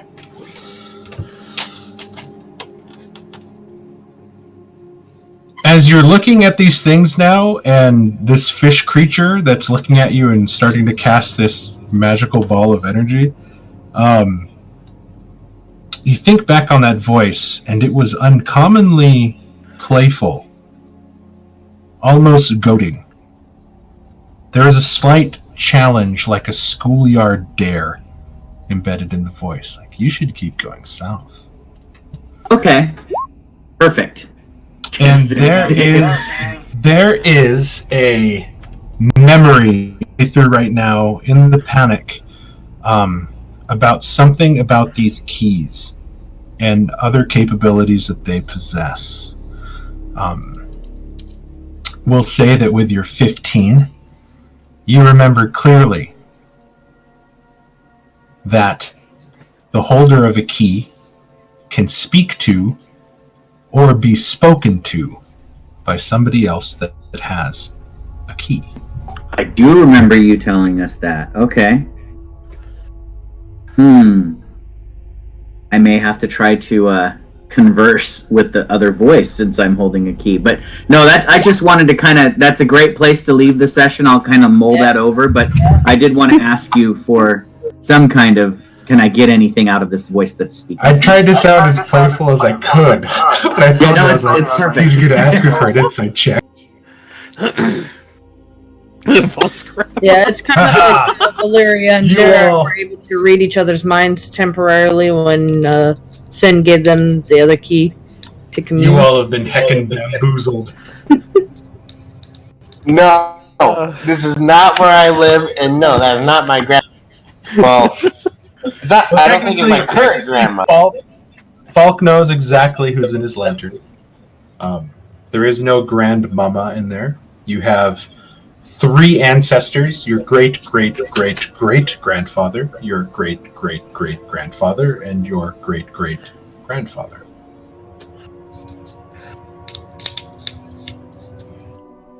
Yeah. And they don't seem to like you very much. At the moment. But yeah, I can't wait until he can use that more, because that lantern's really fun, so that's going to be a fun thing to look forward to. I'm just waiting for somebody in our party to die. Don't. Oh God! You mean again? Because technically, Elise already died. So yeah, I mean, welcome back, everyone. We'll pick up again next Tuesday. And also, really quick, I know that Jeremy, you want to run your space game, and I know that we're supposed to run Descent into Avernus. And I don't know how soon you're going to be ready to run your space game, but if you wanted to run that in lieu of Descent of Avernus, so it doesn't feel like I'm I'm hogging all the game time. I was just gonna do one session. I've still got a lot to set up. Okay, because I know you've wanted to run that game for a while, and I don't want to be like, yeah, I'm running this game now. So, but I will post about Descent into Avernus. I will put together a session 0, and then we can kind of go through ideas. Right now, I'm probably going to stick with point buy, but instead of rolling and taking half if you roll under, if you decide to roll, you're going to live with your choices. And we'll just go with that. And we'll try to keep it as base game as we can without all the different rules and stuff like that. And to your questions, Eric, as far as I know, as we talked earlier, we have a Tomb of Annihilation game scheduled for this Friday. Alright, I'll prepare my body for death. We haven't taken a rest. Did we take a rest last time? No, you guys walked all the way down to the 4th floor and saw these giant 4-armed gargoyle statues, and that's where we left. God, that's Oh, and there are no clues. There's no clue plaque. That's for us. right, there wasn't a plaque. Oh, Jesus. Doug, did you record that game? Oh no, you stopped playing. Damn it, Doug! Sorry. I can't watch it again to refresh myself. Oh man. Okay. So I believe we all have gods now, Yes, and you all have gods. You found a few of these crystal eye things. oh yeah, and we all of you are. you guys saw a guy get devoured by locusts. We all got hit by a massive wave, and that's about all. And Alexander got dropped to 0 hit points by staring into some sort of creature's face. Jesus. Fun stuff. Okay. Fun stuff. Right on. Thanks, Ken. Good night, everybody. Thank you Good night. so much. I'll see everybody. Yep. Good night, everybody. Next time. Bye. Later. Good night, everyone.